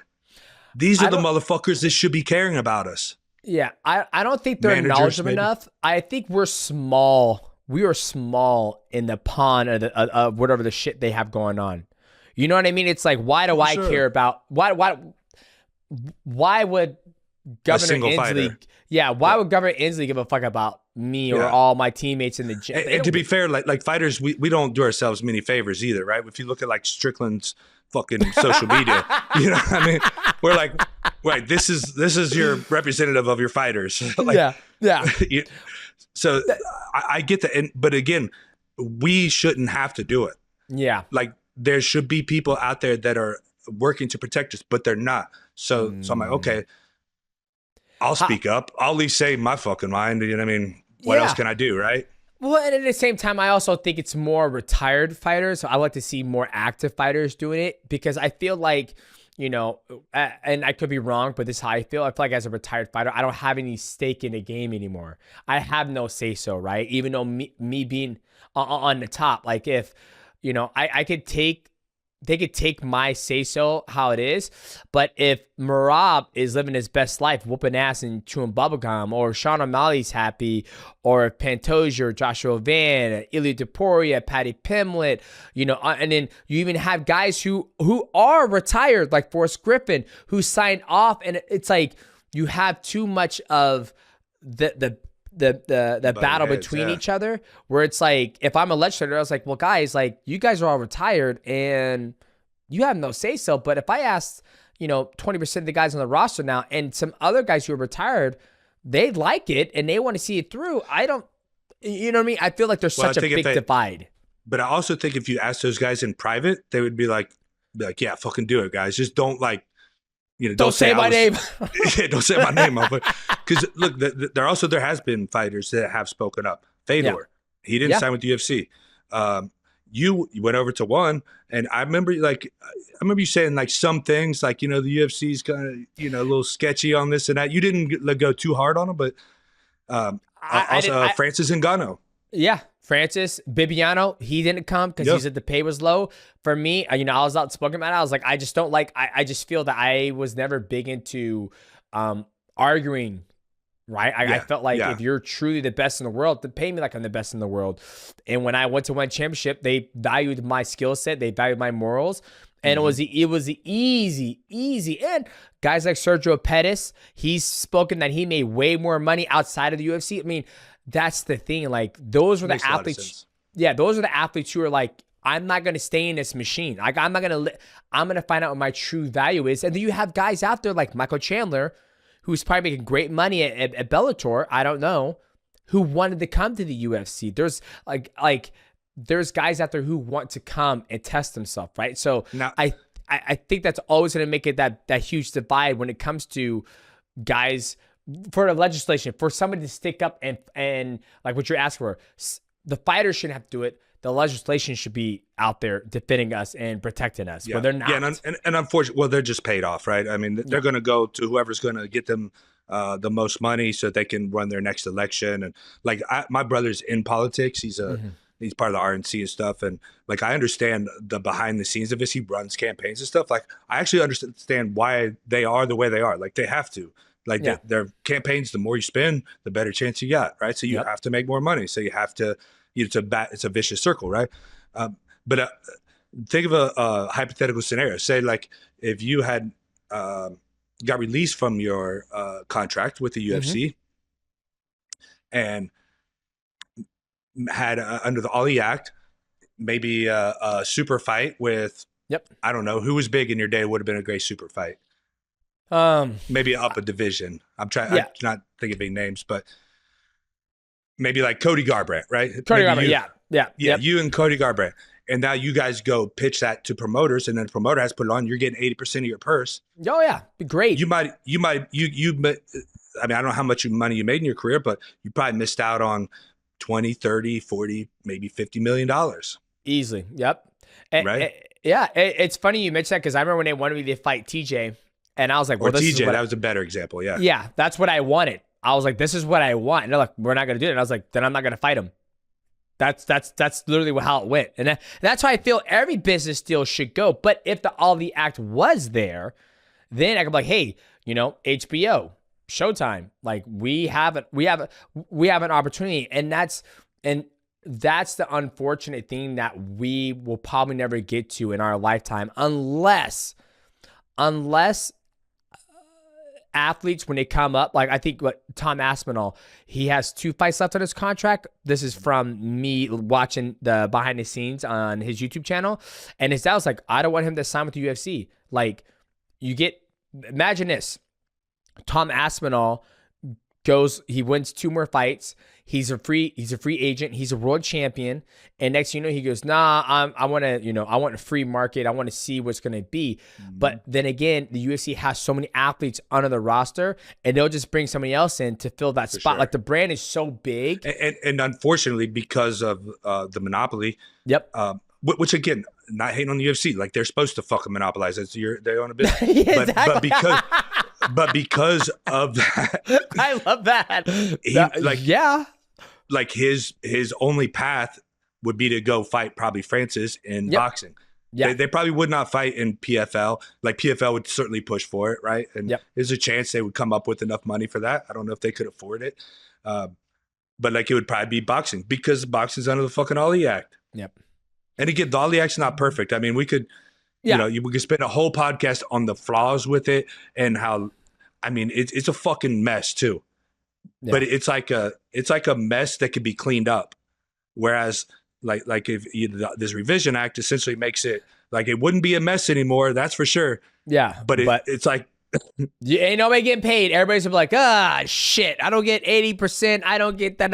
And only time will tell what happens, right? Like, if it does happen, I'll be curious to see how it affects. Same. I'll be curious to see what moves forward with, these next lawsuits that are going on, because I tried my best to like just keep my ear to it just to see what happens. Because, in my lifetime, would I like to see some changes when it comes to fighter pay? Absolutely. But from what I hear they're making pretty good money, more money than I was making at that time, which is how it's supposed to be. You know, you're supposed to have, you know, pay raises go as time goes on.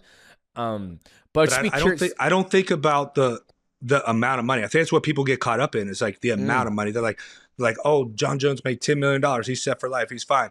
It's like the UFC made $100 million. Yeah. You know what I mean? It's like, it's not the amount. It's like, it's the percentage. The percentage, you know, it's like, yeah, he made $10 million, but he made them the fucking 100 million, guys. Come on. This isn't complicated stuff. Yeah. Yes, we know that, Nick. Yeah. Well, the views are so UFC fighters make 13 to 19% of revenue according to the anti-law trust suit. Most leagues are close to 50%. And the thing we go back to all the time, that the UFC is not a league, right? It's an organization. It's a WWE with real matches. Yeah, this is essentially where they can dictate the narrative of who's going to fight who or whatnot, not based on merit system. And that's the hard thing. But that's why I wanted to get on here and chat with you, because I knew some of the shit you'd be putting out, you'd be standing on base. It was good to catch up. And, you know, like I said, I talked to my wife this morning. I talked to Destiny, and I was like, it seems like his transition from being a retired fighter has gone well. Right, where you cool. Seem happy, you're out there. I love the take you did on Ronda, where, you know, you're just like, you're honest. You're like, and the fact that you're like, it's the UFC's job to monopolize. It's their job to make as much money as possible and sell and get these dogs for cheap. There's nothing wrong with that. That's called America. It's called business. It's called business, right? Yeah. Like if I'm selling like coffee, I want to buy my coffee at 10 cents and sell it for $3. Yep. I don't want to buy it at fucking $2 and sell it for $3. Right. And see, that's where I think we're going to run into a problem when it comes to legislation. They're like, I don't see anything wrong with what they're doing. They're trying to make it better for them. I think your insight on everything that you've experienced in your mixed martial arts career in UFC and just being retired, and you being honest and vulnerable about you talking about like it is you've struggled with it, right? Like, I don't want to go to UFC anymore because I sit there. That should be me in there. I think a lot of athletes don't talk about that. You know what I mean? And I do believe that's one thing with the being a professional athlete, you know, football, basketball, baseball. I feel like more for MMA is because we don't get the same financial from the fighting. You know what I mean? Like, I'll never forget when Kobe Bryant. We're not.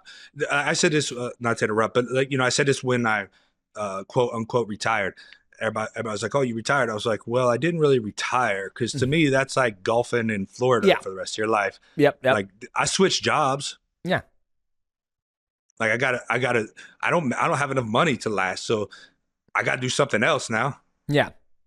Well, I also feel that we don't make enough money to be able to just stop. Right? That's like, even when Patrick Mahomes and those guys who make $75 million, could they just stop? Yeah, but they're going to want to find something else to do with their time. Yeah, to keep themselves busy, not to, they don't, you know? Yeah. You're like, there's a difference, DJ. Keep themselves busy. They ain't got to fucking do anything. And I feel with MMA athletes, we never get to that point because the money discrepancy is not the same as it is in basketball or football. And I'll never forget when Kobe Bryant was alive and the UFC used to do the Spider Summit. And Kobe Bryant, I remember this. Yeah, he came and talked to us, and he goes, "Yeah, you know, from one of my deals in the NFL, I took $5 million. I invested in vitamin water." I was like, none of us here are getting fucking $5 million to go invest in vitamin water. So like, you just lost me. There's no way I can like relate to you because you're not.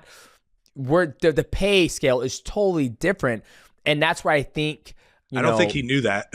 I remember sitting there and I was like, this guy has no fucking clue what MMA is or how much money we're making. Yeah, because the way he was talking about investing money, he was like, I invested $2 million here, $10 million here, and I was like, yeah, dog. I think the last time I fought, I was 30-30, and I was a champ right now. So those dollars sound real nice, but I'm making, and I think that's why I think you can shine on this space is talking about those experiences, because there's a lot of people out there who don't realize how hard it is.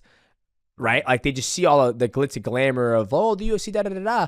And I think that's how you can just really talk about that in your podcast. And that's how I started. Yeah, I hope so. I hope I can bring some value, to the world in that sense. I always keep it, make sure to preface or end whatever with I also really enjoyed my time in the UFC, and it made me a better person, and it gave me a chance at life, right? Yep. I come from overdosing and being homeless and a shit ass life, and I finally found a dream, chased it, and now here I am. I got a fucking $60,000 ride and a fucking 1 acre home land, and got some rental properties and shit. It's like I can't complain too much in that sense. Like all of my complaining is what people are like, "Hey, you fucking disgruntled motherfucker! Like you just didn't become champion." And I'm like, man, it's not like that. It's like just want fairness, man. That's all we're looking for, bro. I appreciate you taking the time to come on this motherfucker. This is your opportunity to let people know how they support you. What you got coming up? Drop your fighters. Are they fighting anytime soon? This is your time to let people know how they can support you and follow you. Yeah, the social media. I'm the Immortal, Instagram and Twitter. The Immortal Matt Brown on Facebook. My boy Miles Robinson, he's got a fight coming up. I don't remember the date. December sometime. Just remember the name. You know what I'm saying? Just remember the name. Immortal Martial Arts Center. We got some good guys coming up out of there. And I'm gonna be dropping my own podcast soon too, bro. MIGHTYcast coming hopefully by 2026. Ladies and gentlemen, our guest was Matt Brown, the Immortal One. Make sure you guys do yourself a favor. Go follow him on his social media and his podcast when it drops. I'm hoping I get the opportunity to get the invite to come on there. Check out his gym. Check out the boy's name. What's the guy's name again? Let me need to remember. Oh, we got Josiah Harrell, Miles Robinson, and Josh Pereira. Those are my 3 top guys. Boom, 3 top guys. Make sure you guys Josh go follow over them. 1. He's on. What is he? Over in 1 FC. He just fought over there last year. Oh, he's fighting on 1 FC. Guys, make sure you guys follow, support. I'm your host, Demetrious Johnson. Our guest, Matt Brown, the man behind the scene, the producer, Nick Pappas. We will see you guys at the next episode of the MIGHTYcast. What's going on, guys? Welcome back to another episode of the MIGHTYcast. And we just had the Immortal One, Matt Brown, on the MIGHTYcast. And I'm your host, Demetrious Johnson. And my co-host, producer today is Nick Pappas, our Italian producer. We just want to comment he has nice hair. But, guys, a lot of you guys don't know this, but me and Matt Brown go way back. He came to AMC. We trained. He's in multiple camps together. And he was always amazing to be around. Like, I never forget, Matt Hume always had great things to say about him, about his heart, his determination, his grit, his willingness to learn. And he was always a treat to hang around. And my best memory, or my favorite memory of him, was the swimming exercises and the death rounds. Like, he would literally, now hear him speak like how much he loved just to fight. Just the sheer thing about fighting. When we would spar, he goes, death round. I'm like, Matt, I'm fucking 5'3", 138 pounds. How am I supposed to have a death round? He goes, don't worry about it. It's going to be better for you. And this motherfucker would hit me and kick me. Like, he said, it's going to make you better. And the swimming exercises, at the point in time when we were getting ready for these fights, UFC was still in its infancy stage where nobody didn't really have the recipe to get yourself prepared for the fight. He mentioned Joel Jamieson, who was the strength and conditioning coach at that time, and now he's gone off to do, Morpheus and a lot of amazing products. But we didn't know. So Matt would come up with these outrageous workouts where, if you couldn't swim, tough shit. Matt did not care. Matt Brown would tell you, he's like, I would sink and Matt would just step on my hands off the thing. That's what the type of training we were doing. And just to, reminisce and talk about that was really, really a treat today. A real good treat.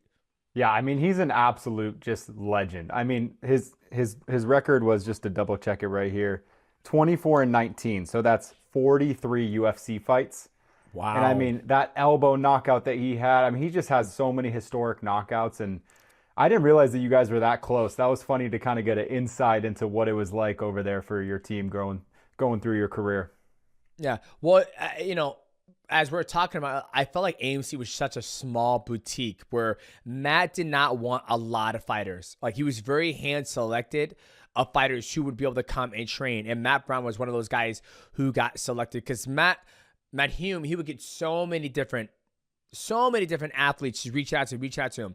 And he would like, Rich, Spencer, Jens, Matt Brown, Tim Boach, Sakurai, Mizuno, Wiki Nishida, like all these guys were hand selected to come over. Bibiano Fernandez were all hand selected to come over and train. And he was cool, man. Like I'll never forget going to his apartment because I lived an hour or 15 minutes away from the gym. So he lived right down the street. So sometimes I would go to his apartment, just chill, hang out there. His wife at the time or girlfriend at the time, Colleen, was there.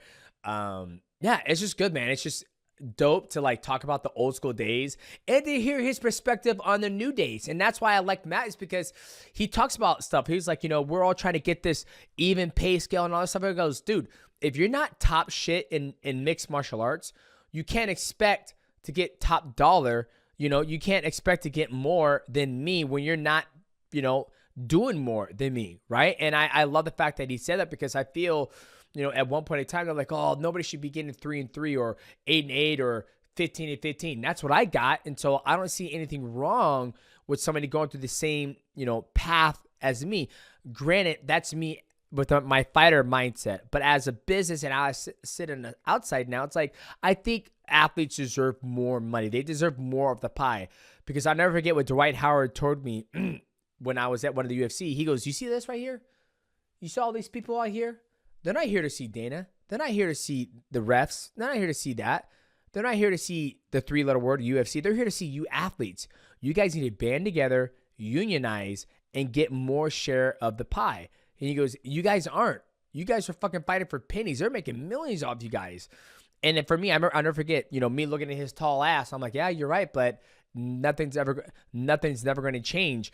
But to see him stand up base and saying like, the UFC should monopolize. That's what business do. Like, you want to be the only stop in town. Like, that's their job. And he's like, I agree with you. Is it right? No, but there's things put in place. Anybody else can start a league, right? All the fighters can get out of their contract if they want to, but they don't want to because that's the league that everybody wants to see. That's where all the sponsors are at, right?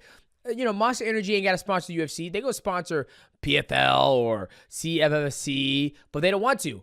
They want to be where all the eyeballs at, right? So I think it's not just the fighters. I think, like he said, the legislation needs to stand up and fight for the fighters.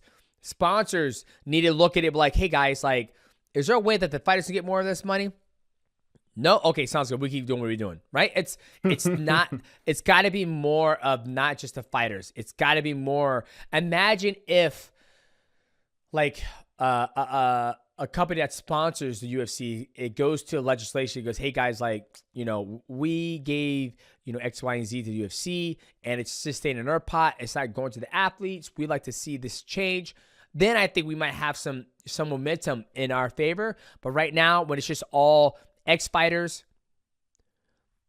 and ex-fighters against ex-fighters, and you have some former fighters who are signing off on a bill, it's kind of like, it's not looking too bright. Yeah, I mean, and I think the biggest people who need to step up is the athletic commissions, right? It's like you were talking about. Yeah. You're talking about with the Ali Revival Act. There were 0 current boxers at that meeting to change the act. And then you have, Nick Khan, who's one of the higher ups at TKO. You have a lot of people, Forrest Griffin, like you said, damn Forrest, they got you too. They got Forrest. But, it's like, what are they doing? They didn't have any representation. And I thought something that was interesting that you said was the UFC is not a league, right? Like the NFL, like MLB, because when you look at the stats, MLB, if you look at the top 10 sports in the world in terms of how much money they make, the only sport that wasn't basically 50% was the MLS, which was 25 to 30%. And with this antitrust lawsuit, it came out that it's 13 to 19% of the revenue. So if we had some sort of Ali Act in the UFC, the fighters would be able to see how much that percentage is. And then it'd be like, hey guys, this is crystal clear that we're not making enough money. So that's where I think there needs to be a change, is the fighters need more transparency so that they can come out and share this with everyone, put pressure on the UFC. And you said the UFC isn't a league, but I would argue they are.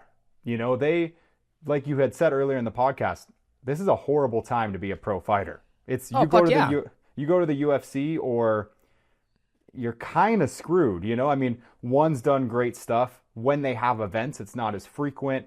PFL, who knows what's going on with them. And I think that the UFC has tried everything in their power to keep it that way, which, like you said, I think that's fair. But that's where I think we need these state athletic commissions to come in and actually regulate and stick up for the fighters like it's supposed to be. Well, I think the reason why they probably don't is because if they do that, then the UFC can dictate where they want to go. And that's one of the things that we're talking about with the Athletic State Commission in California is that imagine if they did that.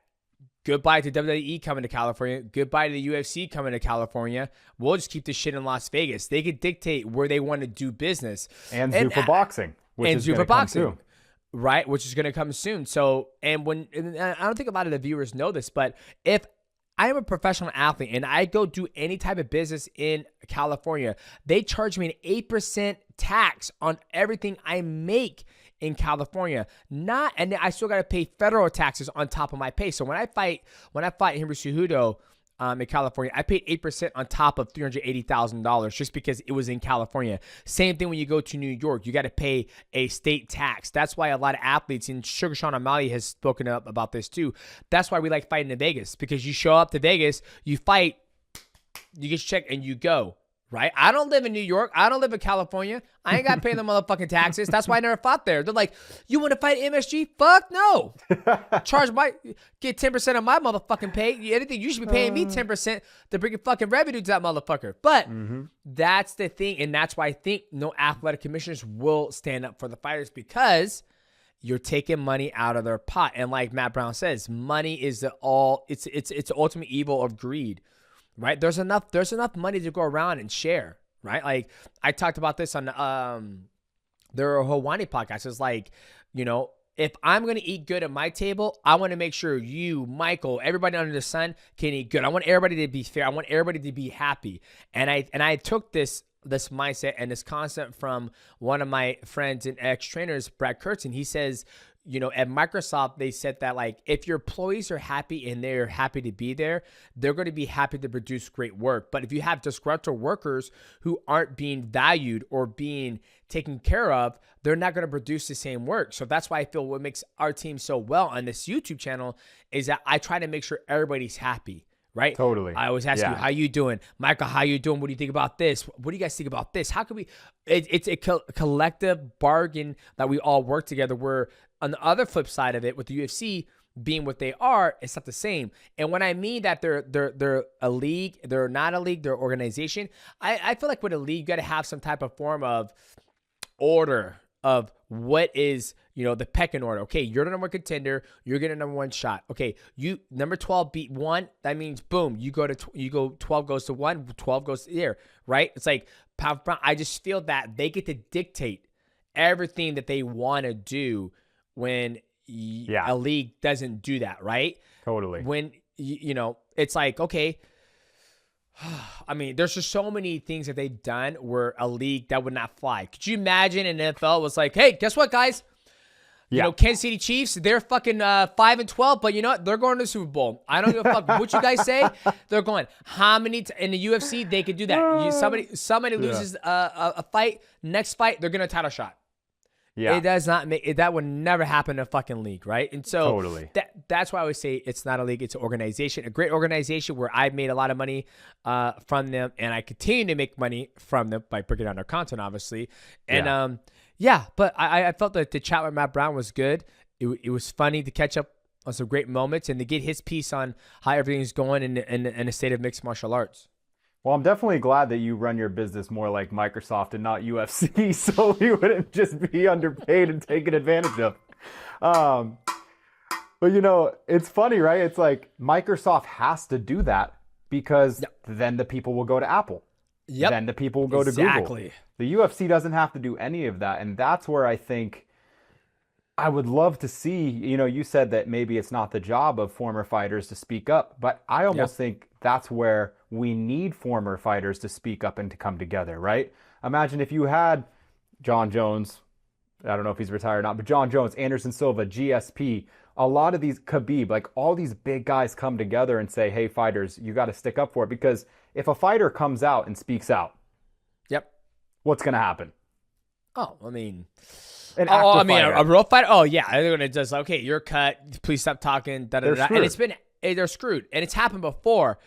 But it's like the question would be now, why don't those guys, right? Like why don't they? Like for me, I'm so busy. I have so much going on my plate, as I know everybody else does. I am no longer a professional mixed martial artist. Do I ever want my kids to fight? Absolutely not. So for me, I have no skin in the game, even though I was in the game. And, why doesn't GSP say anything? Why doesn't Habib or Jones, Anderson, all those guys? I don't know. I would love to know, but why don't they?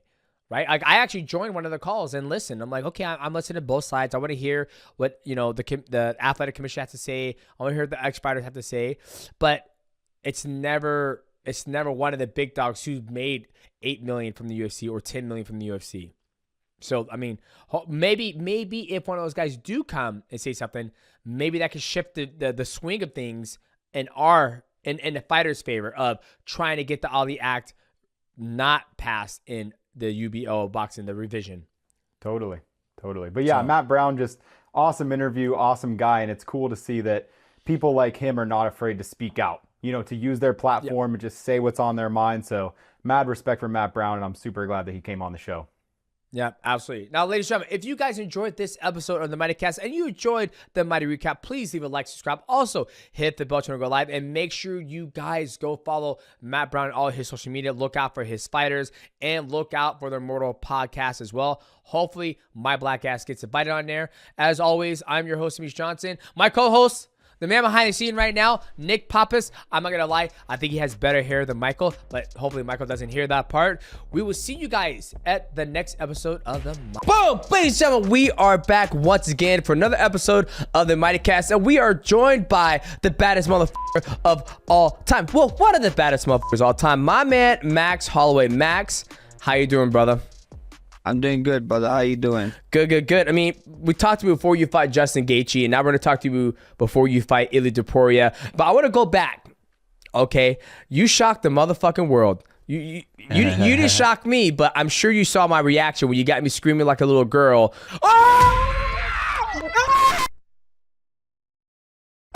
When you knocked out Justin Gaethje. I did see it, brother. You're a real one, bro. You're a real one, first and foremost, congrats, bro, to everything you did in the sport. Thank you for what you're doing. Thank you for being a leader in the octagon and outside the octagon. Enjoy your retirement. I know you're still going to be grappling and messing fools up there, but, thank you for what you did for the sport of mixed martial arts, bro. You put us on the map, and first guy ever, I think, did a super fight with a Muay Thai guy. I was waiting for a super fight with a grappling guy. That would have been fun, but, you still can get that. And, thank you again, bro. Thank you again. Thank you for everything you did for the sport, bro. You're an icon. You're a legend. You're somebody that these kids should be looking up to. Thanks, man. I appreciate that. Well, they should be looking up to you as well. I mean, you've done everything by the code. You never failed a drug test. You've never missed weight. You've always shown up. You fought fights on short notice, and so you're a huge role model. And you still got a lot more story to be written. But thank you so much for the praise. Now, when you fought Justin Gaethje, Walk me through what the hell is going on, and then we're going to talk about the end. But I felt like in that fight, you did a good job of controlling the void, outboxing him because you are the cleanest striker. And just talk me through that fight, man. Just tell me what was going through your mind. Bro. I felt good. We got to put on the right weight. We didn't get too big because I had an idea of maybe coming back to 45 after. Actually, not had an idea. I really wanted to fight Ilia. I wanted to make that a point. So. We had to put on some right size to the point where I didn't get too big and slow. Most of my advantages is speed whenever I fight. Mm-hmm. So we wanted to keep the speed that we had at 45 to 55. A lot of guys will go, I get big. I gotta, match this guy's size for size. And that wasn't our case. Yeah, it looked like we was getting bigger. I think so. We was getting more tone, and I was able to eat in camp a little bit more. But I wanted to keep my speed, and I did. I kept my speed. I felt fast in there. I was kind of surprised how up I was in the rounds. I felt like I won every round. I felt like we was in there, and I was tagging them up, and it's hit and not get hit. That's the name of the sport, and I was able to do it. And like you said, the last 10 seconds came, and if I had the opportunity to be in there with one of the dangerous, baddest mans in the world, and Justin Gaethje, and to do that 10 seconds and to land my shot before you land his was a great feeling. And that's when the speed comes into play. Now, when you say you got to put the weight on correctly, how much weight did you put on, or were you just not really focusing on, like, right now when I'm competing in jiu-jitsu, I'm just living my best life. I'm eating whatever I want. I'm lifting as much as I want. So I'm walking out 148, 149. Competition weight is 154. So I have, like, I could put a lot more weight on. For you, when you fight at 155, how much, were you fluctuating compared to when you fight at 145? I wasn't living my best life because I couldn't eat what I wanted to eat, but I was eating a lot more, Ron. I was eating a lot more, a lot more, and my weight would get like to a point I'd be like, oh, I can have like a 2,000 calorie meal, and just put it back on, So it was great, man. It was great. I love fighting 55. I mean, I got a bunch of time left in my career. I'm not thinking of going back to 55. I mean, we got topuria first. First things first is him, and then we'll go from there. Gotcha. Okay, now let's talk about the last 10 seconds of that fight. Why not do it in the beginning of the fight? Because he's dangerous. So once everything is good to go, you're winning the fight. You're like, you know what? Everybody, I mean, come on. I know why you're asking the question. It's for the show, but anybody with any fight IQ, I saw topuria like write something like, "Oh, keep that same last 10 seconons in the first 10 seconds." I'm like, why would you do that? Yeah, no. It's kind of you're an idiot. You know what I mean? But this is fight IQ.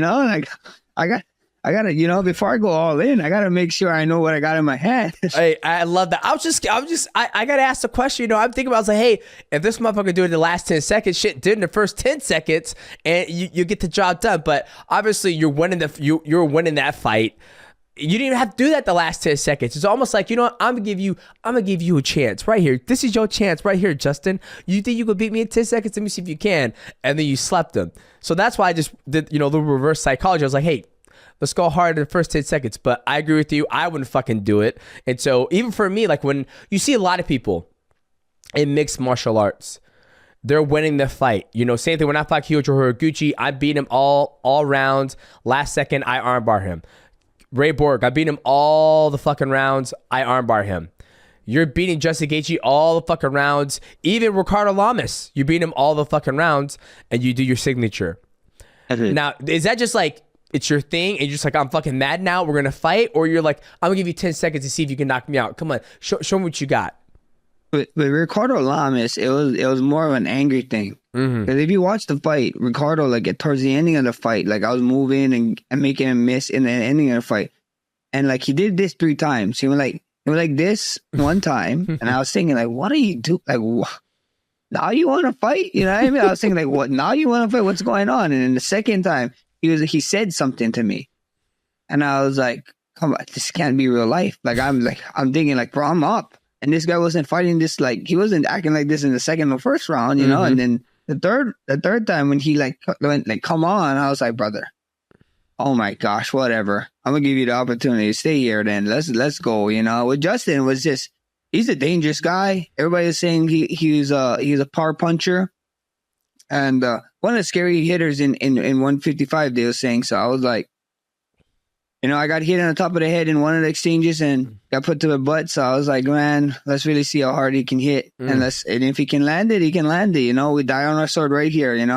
I don't need my shield. I threw my shield to the side. I was like, if this is where I die, this is where I die. That's his life. I love that. It's fucking hilarious. He goes, well, I'm beating you. If I die, I die. Give you an opportunity. Well, it's hilarious because, like, I'm watching the fight and I start laughing. I was like, oh, here goes Max. And you fucking hit him with that beautiful overhand right. And a lot of people are like, oh, Max has no power. But you do have power. You knocked out Korean Zombie. We sat down. Then you knocked out Justin Gaethje, which nobody put him to sleep like that before. And I think it's when you plant your feet and you just let your hands go. Because usually you're moving around, you're throwing your pot shots, you're moving around, you're throwing your kicks, your knees. Like, I just love it. So thank you so much for that entertainment. And we had Ray Rod on MIGHTYcast. He did that epic fucking epic, and bro, he's fun. He did like He dropped like 3 or 4 of them right after the fight, bro. The first one was a Sonic one. One of them was the Star Wars one, I think. And bro, whatever, he's so funny. I commented on one of them, on one of the ones that he made for someone. I forget, from Rob. Rob, one that he's carrying suit or something, to whatever Zombieland. And I was like, bro, I need one. I'm shooting my shot, bro. I'm gonna comment and see if he makes it. I made me one after, so I was like, oh, sick. This is awesome. Yeah. Well, it was such a great opportunity for him to do it because how the fight happened and how it went out. And then we had him on, he was talking about, like, he said, like, when he watched that fight, how you and Justin Gaethje and how you slept him. He says, man, the first thing that came to me was fucking Sonic the Hedgehog and having to spin like and spinning down. So I was like, wow, that's super creative. So that was amazing. That knockout was, absolutely crazy, and it went viral. Now after, oh, here we go here.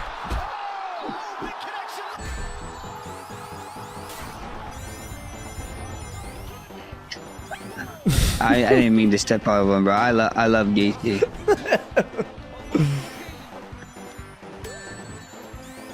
Yeah. So there it is. I know you saw it before, but Michael wanted to show you it, and the wife was going crazy. The whole fucking house was going crazy. So thank you for that memory, my friend. Oh, of course. Thank you. Okay, now let's look forward. Okay, now we got, ilia topuria. Now I know after last MIGHTYcast we had you on, we didn't record it, but you're saying, I'm gonna make it look easy. I'm gonna break this man. I'm gonna take it to him, right? And I think, and here's the thing, I'm excited for it because we know, man, I can't wait. We know he's gonna bring it. We know you're gonna fucking bring it. You never back down from anybody. Right? How's your body feeling going into this fight, and how's the weight cut going? Because last time you were at 155, you look strong at 155, and I'm sure you probably kept some of that muscle going back down to 145. How is your body feeling right now with the whole thing, cutting the calories? Now you're going to be in a deficit. Talk to me. I feel good, bro. I feel good. I mean, I always track. I'm a numbers guy. I like tracking stuff. And we've been tracking my weight for this one, and I'm ahead than most recent of my 45 fights. And I want to be ahead too, because the last 45 fights I've only been making it to 46 anyway. In the last 2, so we know we got to get to the 40. We know we got to get flat to 45, and we know that 1 pound can be a pain in the ass sometimes. So I'm just ahead, bro. I'm way ahead. I feel good. I feel great. I feel strong. Like you said, man, I can't wait to fight this guy, man. I've been telling people, this guy is writing checks with his mouth that his body might not be able to cash. So we get to find out come October 26th. Now, how big do you get? Like, are you up at 170 now, or are you still staying at 160? Like, how big do you get outside of camp? Like, I'm sure, like, how big do you get outside of camp, and how big are you when you're like just training? Like, you're 6 weeks out from the fight. Man, can't tell you. I like everybody guessing. I like keeping everyone guessing, Well, fuck. Last time we hung out, I could be 185, 200 pounds. Last time I checked, I was as big as Stipe Miocic. So exactly. Let them keep wondering. Well, I remember last time we were hanging out. It was a while ago, and you came back home from Japan, and you a big motherfucker. And it wasn't like you were fat. You were just a big frame. And then you came on the show. You're like, dude, I have the shortest reach in the division. I got T-Rex arms. Yeah. And I'm like, I'm a T-Rex, bro. How's that fucking possible? You're like 6'8", aren't you? Brother, 6'8", like 250 pounds. DC keep annoying, not trying to fight me. He's in retirement, out of retirement. I don't know what he want to do. You want to fight for the baddest man on the planet? He should let me know. You probably beat him. To be honest with you, you'll probably outstrike him easily. Easy work. DC thinks he's gonna just take me down like it's an easy thing or something. I'm like, no, DC. No. It's interesting because typically all your fights stay on the feet. Right? Like, I remember we talked last time when you fought Aldo and you start throwing those body kicks. I was like, ooh, I like this. This is a different, like, kind of weapon that you typically aren't used to see you do, right? Usually it's the hands, you move, wop, wop, and you move out, in and out, because you seem to have the longer reach on people because of the way you move in and out. But, but the numbers don't lie. You don't. So it's very interesting. So I think with DC, you probably piece him up as well. Yeah, thank you. Finally, someone's agreeing with me, bro. That's why you the man, brother. I mean, DZ, you got the best mind in MMA. If he said it, it's true, guys. All you internet guys, all you guys that's gonna be in the comment later on, shut up. Most of you don't know shit about MMA. Oh, I love it. Actually reminds me, DJ, bringing up you using new tricks. How did you come up with that spin kick that you used? Like, I don't know how many times in that gaethje fight, but I can't remember you using it, at least in your more recent fights. So where did that come up in the game plan to start using that? I'm with the gaethje fight. Like, you was correct. You know, I mean, DC claims he's a fan, he's a friend, but he just told me that I never ever had that in my arsenal, and I was like, this guy did not watch my fight. What the hell is going on? I went away from it because not that I didn't really have a meaning or a time to use it, and I felt super comfortable with gaethje just because he has this tendency of maybe ducking after striking. He does this thing, he goes striking, he ducks. And my spinning back kick is not like it's not one that you teach. Like, everybody's spinning back kick is a distance kick. Yep. I like throwing my spinning back kick when we're like close to close, like head to head. So and then I create the space by jumping out or jumping in, right? And my favorite one is a jumping out one because people don't expect it when you're that close to me jump out and then I get to hit my spinning back kick. So, but with Gaethje, it was just him staying there, and we knew he was going to throw heat and throw power, and it landed. You know, I mean, it's insane. You know, I felt like I had to actually use my IQ, watch a bunch of tape on it, and then land that kick. But a lot of people said I got lucky landing that kick, and if his nose didn't break, the fight would have been different. I'm like, yeah, because I didn't throw the kick. Okay, guys. Okay, guys, his nose just broke from the air or something. Yeah, guys, I did not throw the kick. Yeah, so you got me there. I love it's crazy because you look at all your fights, right? It's like you never try to look for an easy way out, right? Obviously, you know what I mean? Like, people are discrediting you throwing that spinning back kick super close inside the void, right? Like you said, typically people, they like to use that spinning kick to keep them away. Like Islam Makhachev, he does it and it's like keeping people away. Where you're there, you're throwing a 1, 2, 3, and you go, what? You jump up and you turn real quick in or outside, inside the void. And people shitting on you. It's like, oh, you got lucky, he ducked into it. I was like, that's what fucking happens. If I throw an uppercut, you ducked into it. I timed you going into it. I saw your mechanics of your body, and I studied hours and hours of your tape. But, you know, people always going to say what they're going to say, and they're going to say you got lucky, right? The most craziest thing is when like, you know, like if I was like fighting, you know, for instance, since the most recent one is like Brian Ortega. Yep. Like how he's jumping up and down before the Ortega, before the year fight, and he twisted his ankle, and then he loses, and then you can legit say, "Holy shit, we don't know how the fight would have went if he didn't roll his ankle." But then at the end of the day, he still rolled his own ankle. You know that's his fault for jumping up and down inside the octagon. Stand up still. I mean, jumping around. You know what I mean? Like, in my mind, you know, whatever. But like, I don't know how you can tell someone, like, that's like DJ being like, bro, imagine you get an armbar early. You bust someone's arm and they fight you with a broken arm for 4 rounds. It's like, okay, I broke his arm. Yep. It's like, he had a broken arm though. Yeah. Because I fucking broke it. Exactly. Or it's just, it's crazy. I mean, we can bake this cake so many different ways. It's like, oh, imagine if he didn't miss weight. Imagine if like, let's say like Ryan Garcia, when he fought Devin Haney, what would have happened if? I talked to you. I talked to you the last time about the Dustin Poirier one when they said the cage saved me. When a lot of people was like saying the cage saved me. Imagine if the cage wasn't there, right? They said, yeah, and that would have been a drop. And then I would comment to people, or I was just like, okay, imagine the wings on my back came out and I started flying around their cage and spearing him with a stick. Like, we're living in the real world. We're not using our imagination. This is not SpongeBob in his box, you know? Like, come on, guys. You said, imagine if the wings up my back came out. And I started flying around. What is going to happen, bro? Like, come on. These guys is ridiculous, bro. That is fucking... The fans are lucky to have you, Max. They are lucky to have you, that you're giving them the time of day to go in the comments and read that shit and come up. I don't go and do them. You know, like sometimes I'm just like on it and I see it. Like even like topuria. Like I did a bunch of interviews yesterday or the day before. I forgot what day I did it, but they asked me, "Oh, how do you feel about Topuria commenting on your post?" I don't know if you know this, but he did. He said, "Let's go, Max." One of my posts, and I was like, I don't know. That's kind of crazy. Like, you have to put time and effort to think and go here. Like, I don't really care about social media. Sometimes I see shit. I didn't see that, but I was laughing, you know? But the truth of the matter is, Topuria just might be a fan. He might be really cheering for me on this fight. And he is, you know, every time I fight, brother, he always had something nice to say, you know, like, it's our persona, whatever he's trying to do. I get it.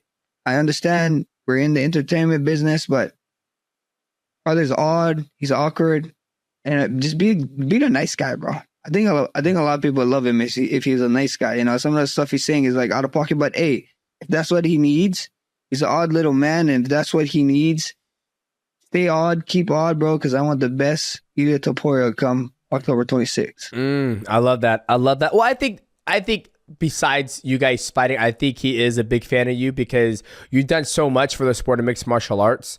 The beginning of your career and up to this point, taking dangerous fights. I mean, at one point in time, you're going to fight Khabib Nurmagomedov, you know, on a short notice, right? And then you fight Justin Gaethje for the baddest motherfucker, the belt. And you kind of went off, like, we like to call them side quests. You went off and did a side quest, run that belt, and now you're coming back to the main storyline, the main campaign to, you know, get your belt back in 145. Now, when you look at this fight, when I look at Ilia Topuria, I'll say the thing he does very well is that he puts himself in the fire to fight. You know, you look at the fight when he fought Jay Herbert, he got hurt a lot. Right, he got hurt a lot, made some adjustments. When he fought Alex Volkanovski, he couldn't get to Alex Volkanovski. Ilia Topuria has to get to the right spot to be dangerous, right? If he can't get to that spot, he has a hard time. You look at the fight when he fought Bryce Mitchell. Bryce Mitchell made him miss all over the fucking place, right?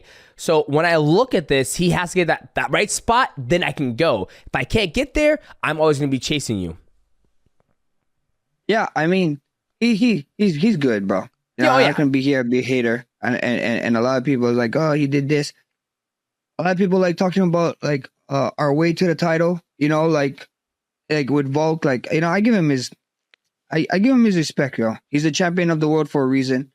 He beat a guy that I had 3 cracks at. He did it in 1. You know, but a lot of people, what people are mad about, and I understand it, is like the strength of his schedule getting to that fight. You know, like if we compared my strength of my schedule to get to the title fight versus his, it's a no-brainer. You know, whose schedule was harder. But at the end of the day, guys got to keep remembering that this guy had to win. You cannot be mad at him because, whatever it is, he still had to beat these guys. Yep. And beating people is not hard. It's not easy. I mean, it's super hard. Yep. And any given day, someone can win, especially in this sports of mixed martial arts. You know, you could have an off day, you could be sick. It could just be on that day. You don't know what happens, you know. And this sport is weird, bro. We saw crazy stuff happen in mixed martial arts. So at the end of the day, you know, it's all respect to him. But I get to show and I get to prove, you know, when I was his age, the way he was talking, the way he's talking right now. When I was his age, last time I checked, I think I was younger or his age, I had title defenses already. Yep. And just win the title, I had title defenses. And when I won my first title, I turned around like pretty quick in the year to fight. Yep. You know, I didn't wait like forever to go again. So I'm just happy. You know, I'm in that point of where I got to fight all the guys who I watched on WEC and coming up, and now I get to fight this new generation, and I'm excited for it, man. I can't wait for it.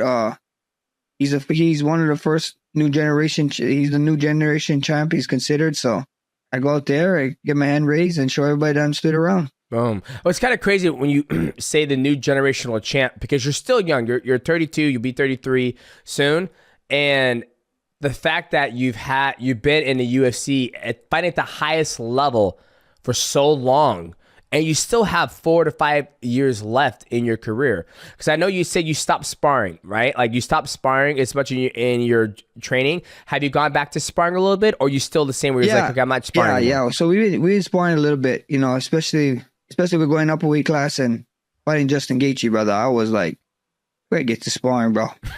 This man different. This man different, bro. We need to get back, you know. And even with Ilia, you know, we know he's a power puncher. We know he likes, like you said, being in the fire. Yep. You know, I love being in the fire. a lot of people keep telling me that some of his best work is inside the pocket, and I'm like, I mean, I guess you guys don't watch too much of my fights because I live there. I love it.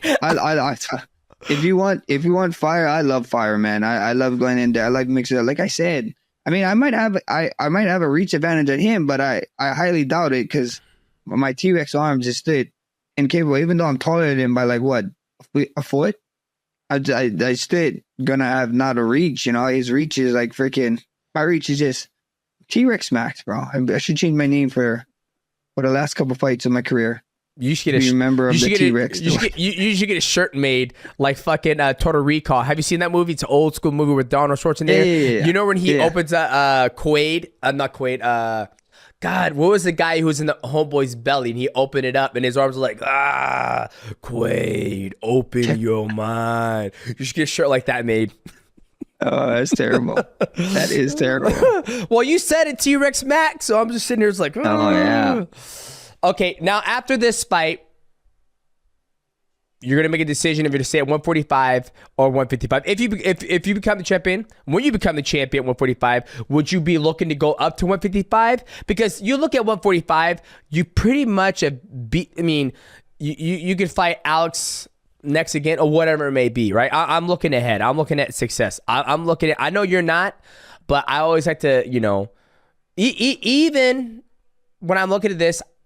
You've done so much in the sport of mixed martial arts. Before we jumped on here, you say you want to fight a couple more years. I told you that check's going to come when everything gets settled in court. But I feel for you, you want to go up and be, and you can correct me if I'm wrong, you got the BMF belt. You've already been a featherweight champion. You're fighting this young generational stud, Ilia Topuria. I feel like a matchup between you versus Islam Makhachev could be potential down the line. And then you say you've been up to 185, 210. You could fight at 170 as well. Do you have any, admirations to go up and try to do the double champ? Because you'll be the first double champ. I mean, if you beat Ilia Topuria, you'll be the first baddest motherfucker and featherweight champion in the world. It's never been done before because you had Jorge Masvidal, and then I think you had Justin Gaethje was the baddest motherfucker, and those guys were not champions, right? They've never been a champion in the UFC. I think Justin Gaethje was probably the interim champion. I'm not sure. Interim. He was interim champion, but interim champions don't count, so doesn't matter. If you beat Ilia Topuria, you'll be the first baddest motherfucker and actual featherweight champion, and then if you beat Islam, you go up there, you could be that. So do you have any itch to do that, or you just like, I'm sitting here just waiting to see what's gonna be the most profitable fight for me and funnest fight? Oh, bro, I mean, I want to get my face edged on the MMA Rushmore next to your face, brother. Oh shit! Well, that's what you. And the things you gotta do great things. Mm-hmm. Like you said, we had that fight booked with Khabib a while back, and they call it Islam's Khabib 2.0. So I want all the taste, I want all the smoke, and it'd be an honor to fight that guy and try edge my name in the history books, But like you said, first things first is Ilia. But if I had my choice, why not? Why not be able to fight Islam? Islam never ever wanted to fight me, even when I was saying I was coming up to 55 after fighting the guy that he was supposed to fight next and stuff. He still was saying I don't know why I would fight him, but then recently his tone changed where he was like, oh yeah, if I can get past Topuria, it'd be opening to fight me. And I was like, okay, well, that's all we needed. We just needed the little crack in the door, brother. I'll squeeze my way through the rest. Don't worry about it. You like this? Here I come. Watch out. Watch out for my arms. You get over the that big. Oh shit. Okay, enough fight talk. Let's get to the gaming. So you're streaming now on kick.tv. How are you liking that, right? I know you were on Facebook. First you started on Twitch, you went to Facebook, and now you're on Kick. How are you enjoying your time streaming on Kick? I'm loving Kick, man. I'm loving Kick. Kick is fun. Kick is cool. Like you said, once you build a community anywhere, they just follow you, really. Like the community from the purple side and to the blue side, now to over at Kick. It's just awesome, bro. I made some friends. Making some new friends, and it's just great, bro. I love streaming. I mean, you know how it is, interacting with fans, being able to talk, and the ones that like you, at least. The ones that don't like you, kind of annoying, but hey, sometimes if I'm feeling it, I put them in the place. So, life's good. Now, when you're streaming on Kick, are you playing any games? Before we started before we started the podcast, you talking about you doing some gambling on there. What's your favorite game? You doing the slots? You doing blackjack? You doing roulette? What are you doing? Yeah. I use Stake US, so I love being on Stake US. So much fun, you know. Gamble responsibly, guys. Do not play with what you cannot play with, guys. Don't be an idiot. Don't try to get rich. I just do it for fun, but I love playing slots, bro. Slots is fun. Slots is good. It's a good way, and it's much. I like doing the gamble streams because I can actually focus and talk to the chat and be way more interactive with the chat and, you know, spin. And when we win, we win. When we lose, you know, I'm sad and everybody's trying to cheer me up. So, you know, it's a win-win thing. You said when you're sad and you lose. It's a win-win thing, you know. When I play like Apex, I get back on Apex and stuff. I'm so like, if I play Apex, I want to play. Like, I'm super competitive, so we want to play rank or something. So I'm locked in. Like, so last night I was like playing Apex for like an hour. Damn. And, like, my chat was like, guys, he forgot I was here. He forgot he's streaming. I was like, oh shit, yeah, I was. Like, I was so focused on trying to win and trying to lock in, and I look over at my screen. I'm like, oh shit, yeah, I'm streaming. Thank the Lord, I'm not saying nothing wild or something right now. That's hilarious. Have you started playing games? Has your son started playing games with you? No. He actually got into a private school, so like he leaves he got to catch the bus, a school bus. And the Hawaii traffic is nuts, bro. So he got to get to the school bus like super early, and then he gets home like super late because of traffic coming home after school traffic and stuff. So he's just focusing on school, especially with going from public to private. We're letting him know, and bro, like it's just crazy because I went to public school my whole life, right? But now it's like he has like he came home one day and he was like telling me, "Oh, Dad, you gotta help me with this work." It was like a parent and student thing. So I had to help him with our family tree. And I was like, "Oh, when is this turned in?" He's like, "I gotta turn this in before 12 o'clock tonight." Oh shit! Like, what the hell? Is this like high school? Is this high school or college? I was like, "What? I never ever had to. You always had to like turn it in the next day, right?" There's like, no. I gotta do it on the computer to turn it in tonight. I was like, wow, pretty cool. Damn. Well, shout out to you for being, in your son's life while preparing for a world title fight and being a professional athlete. So I applaud you on that. And I think that's the hardest thing is our children don't come with instructions, right? And my oldest son, he's 11, and he was talking the other day, he's going through math, doing multiplication problems. And he goes, "Dad, why am I learning about, the medieval times? I don't give a fuck what they were doing. I don't care about their lights and all that shit. I don't care about it." And I was like, "Son, you're correct." And he goes, "And two, I've never once seen you do a double multiplication fucking problem, double digit." And I was like, "Oh, goddamn, he's saying all the right things." I was like, "Son, there's a lot of shit in life you got to do, and you don't have to. You don't need it, but you got to do it." And to hear that you're going through the same thing I'm going through right now with, your son trying to get homework done by midnight to turn it in, there's no instructions. They don't come with instructions. And I'm like, yeah, brother. Last year he showed me like a math problem. But then I guess that there is a new way to solve the problem, and it's not the same way that we learned. So I knew the answer, but then it said show your work. Yeah. And the way you had to show your work was the way they asked, and I couldn't do it. I was like, bro, I can't do this, Rush. I was like, you need to figure this out because I'm not trying. You on your own in this one, yo, because bro, you need to figure this out because I can tell you the answer. I know what the answer is. I know how to do it, but then there's a new way of getting it. I'm like, this makes no sense, man. Why are we doing this to each other? I don't know why they did that. I don't know why they changed the thing because the same thing with my son. I'm like, I said, "Show me how your teacher's showing you to do it," and then he's showing me. I was like, "That's bullshit. That's fucking stupid, son." I was like, so long. It's so hard. It's so long. It goes around. It's like, bro, you can just go this way. Look, you have the answer. Exactly. It's always funny. And so I don't get the opportunity to talk to other athletes who are going through the exact same thing, right? Like my wife, she talks to other moms or whatnot. But for me, I'm not sitting there talking to, all the guys I train with, they don't have children. And it's like, "Oh, so how's Bobby's schoolwork going?" He goes, "I don't have any kids, DJ." And I'm like, "Ah, shit, that's right." I talked to Matt about his kids, but his kids are all older, right? And they're all they're all they're like 13, 14, so they understand on the math. But fuck me, man, this school stuff with the children, this shit's got, I don't know. Tough, bro. It's tough, bro. it is tough. So I mean, I bet your kids are like little celebrities in school anyway, so it must be fun too. I try. I don't feel bad, but I do feel bad because I show up and like, oh, dude, that's your dad, and he goes, yep, that's my dad. And finally, ever since, me being a professional athlete and traveling the world with the kids, I would always turn down pictures when I'm with my kids. If I'm at the jiu-jitsu competition, if I'm at Monday Night Raw, wherever I am, if I have my kids in my hands or in my presence, I say no. I say I'm with the family. I do not take pictures.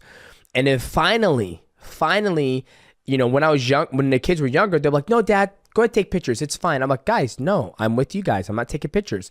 Finally, the last time we were in Colorado and I was at Vegas, my son was like, dude, I hate when people come up and ask for pictures from you. I was like, really? He goes, yes, it pisses me off. You're my fucking dad. Like, you're trying to console me how I did in my match, and you can't even do that because people keep asking you. And I'm like, now you see why I tell people I do not take pictures with them.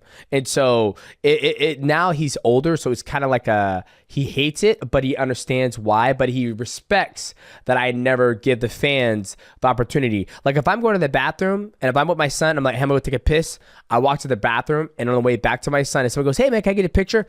I'm all Gucci, happy. I take the picture. But once I get back with the kids, I'm like, no more pictures. It ain't happen. That's smart. No, that's cool. I never ever looked at it. That's awesome. Well, I just don't want my kids when they're fucking 18, like, you piece of shit. You took pictures of all these friends when I was fighting and running track. You never gave me time to look at me. So that's why for me, I'm like, when I'm with the kids, no pictures. When I'm not with them, if I'm traveling to Asia, wherever it may be, I take all the pictures and then sign all the autographs. When I'm with them, I cut it off, man. Yeah, no, that's awesome. That's awesome. What about for you? When your son goes to school, he's a little celebrity too. So they were like, "Hey man, your dad, the pride of Hawaii, man. Come on now, how's your dad looking?" So it's funny because like this is a new school. He made some friends, and some of them didn't know that he was my son.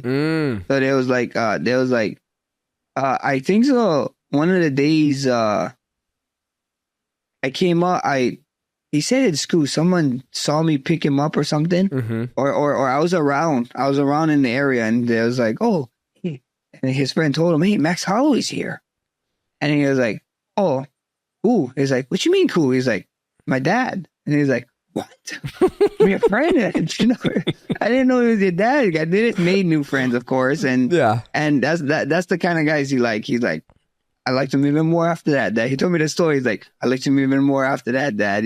So because the main thing is we always gotta tell him, like, like Matt Rush, like you gotta really find out who your friends are, especially right now, because you don't know who's gonna be your friend because of who you are, or who's your friend because they just want to be your friend. So yep. And he gets it. He understands it. He knows it. Like you said, he's been around with all this picture taking and stuff, and he gets annoyed with it sometimes too. So if people ask me and I'm with him, I tell him, you ask him. And if you say you can, then we're good. And if not, then we're not gonna take the picture. So hey, he's great. He's growing up, and like you said, it's an amazing time right now, bro. He's 7th grade. He's 7th grade this year. Going to be 8th grade. Almost going to be high schooler, bro. When I think about it, that's actually insane. So damn. I mean, life go by fast, bro. I got my UFC contract when he was born.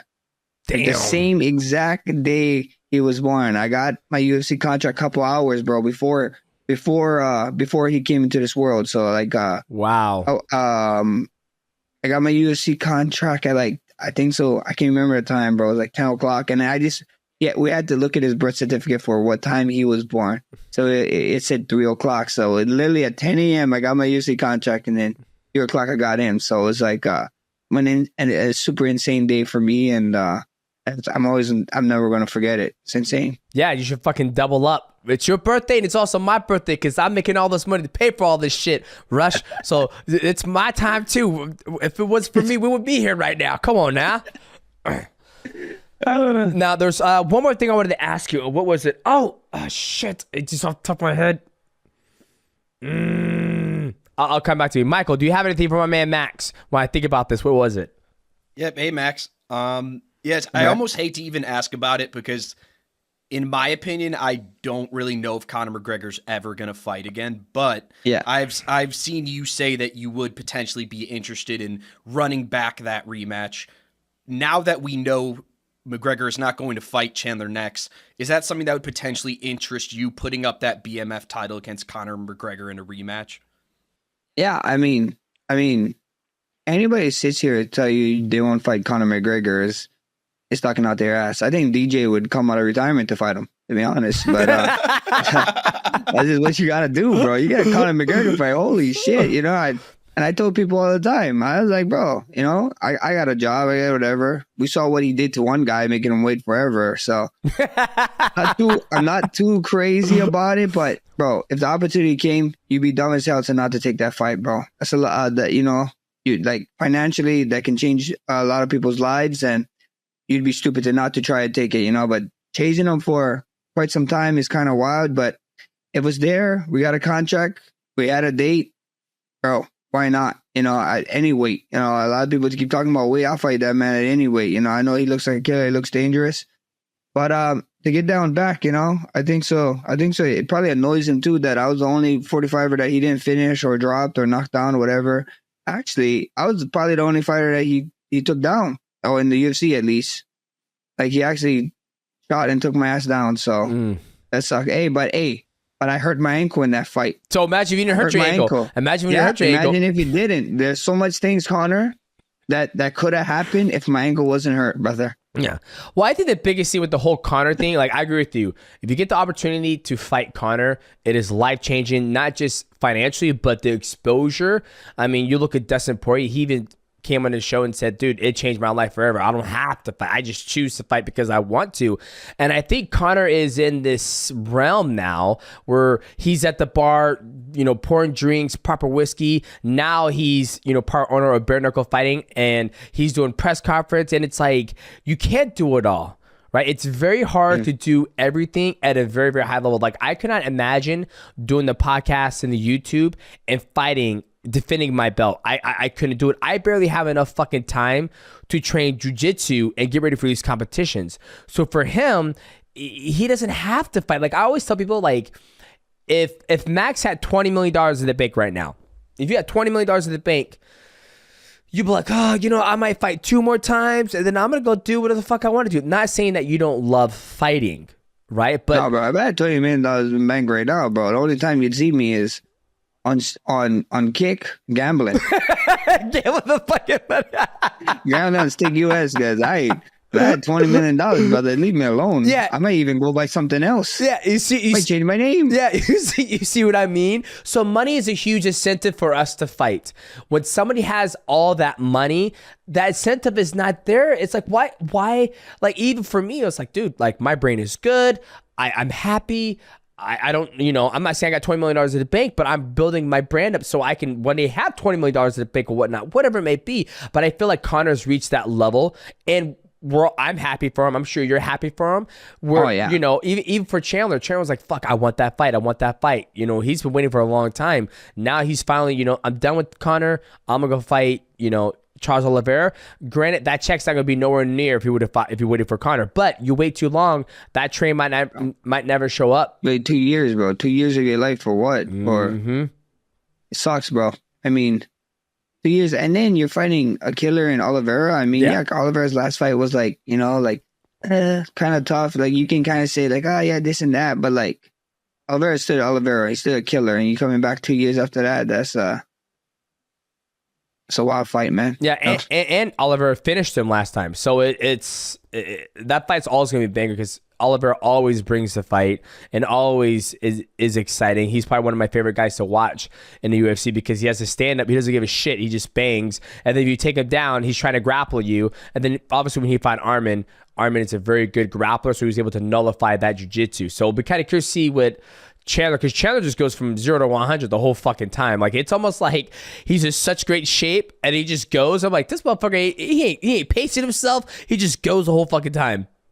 Yeah, he's crazy. Yeah. Okay, man, Max, I can't remember what it was. It was good. I think it was going to be something about gambling, but I can't come off the top of my head. But man, I appreciate you. I wish you nothing for the best of this fight. I'm gonna be watching it. It's gonna be exciting. I can't wait to see how you like. Everybody's like, man, who you think's gonna win? I was like, I don't care who wins. Obviously, I do. I want you to win, but I'm excited to see how you approach this fight with somebody who's dangerous in the void in that pocket. Are you going to use your ladder movement? Are you going to use your kicks? Are you going to do a spinning back kick? And you're so intelligent, right? Not that you haven't been in the past, but you can see your mind thinking. I can see you thinking when you're in there. And I'm okay, how is Max going to approach this fight against Ilia topuria?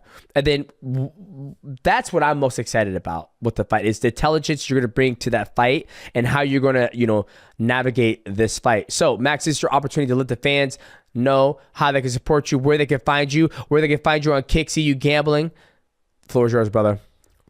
Guys, I'm on X and I'm on Instagram at BlessMMA. My YouTube channel, guys, I'm nowhere near Mighty Mouse, but if you want some content, Max Holloway, youtube.com, Max Holloway, BlessMMA on quick.com. And you can watch me do some of my stake streams there. It's good fun. If you're going to come and harass me about training, please don't come. Or actually do come. The viewer count is great. And then if you're not that annoying, we won't ban you. So thank you again. Thank you, Mighty, for having me on, bro. You're the man. You're a legend. And I can't wait, man. I look forward to talking to you after the fight. Boom. No, I actually have one more question before you go. Look at it. I got you, bro. Yeah, so the co-main event is a freaking banger for your card.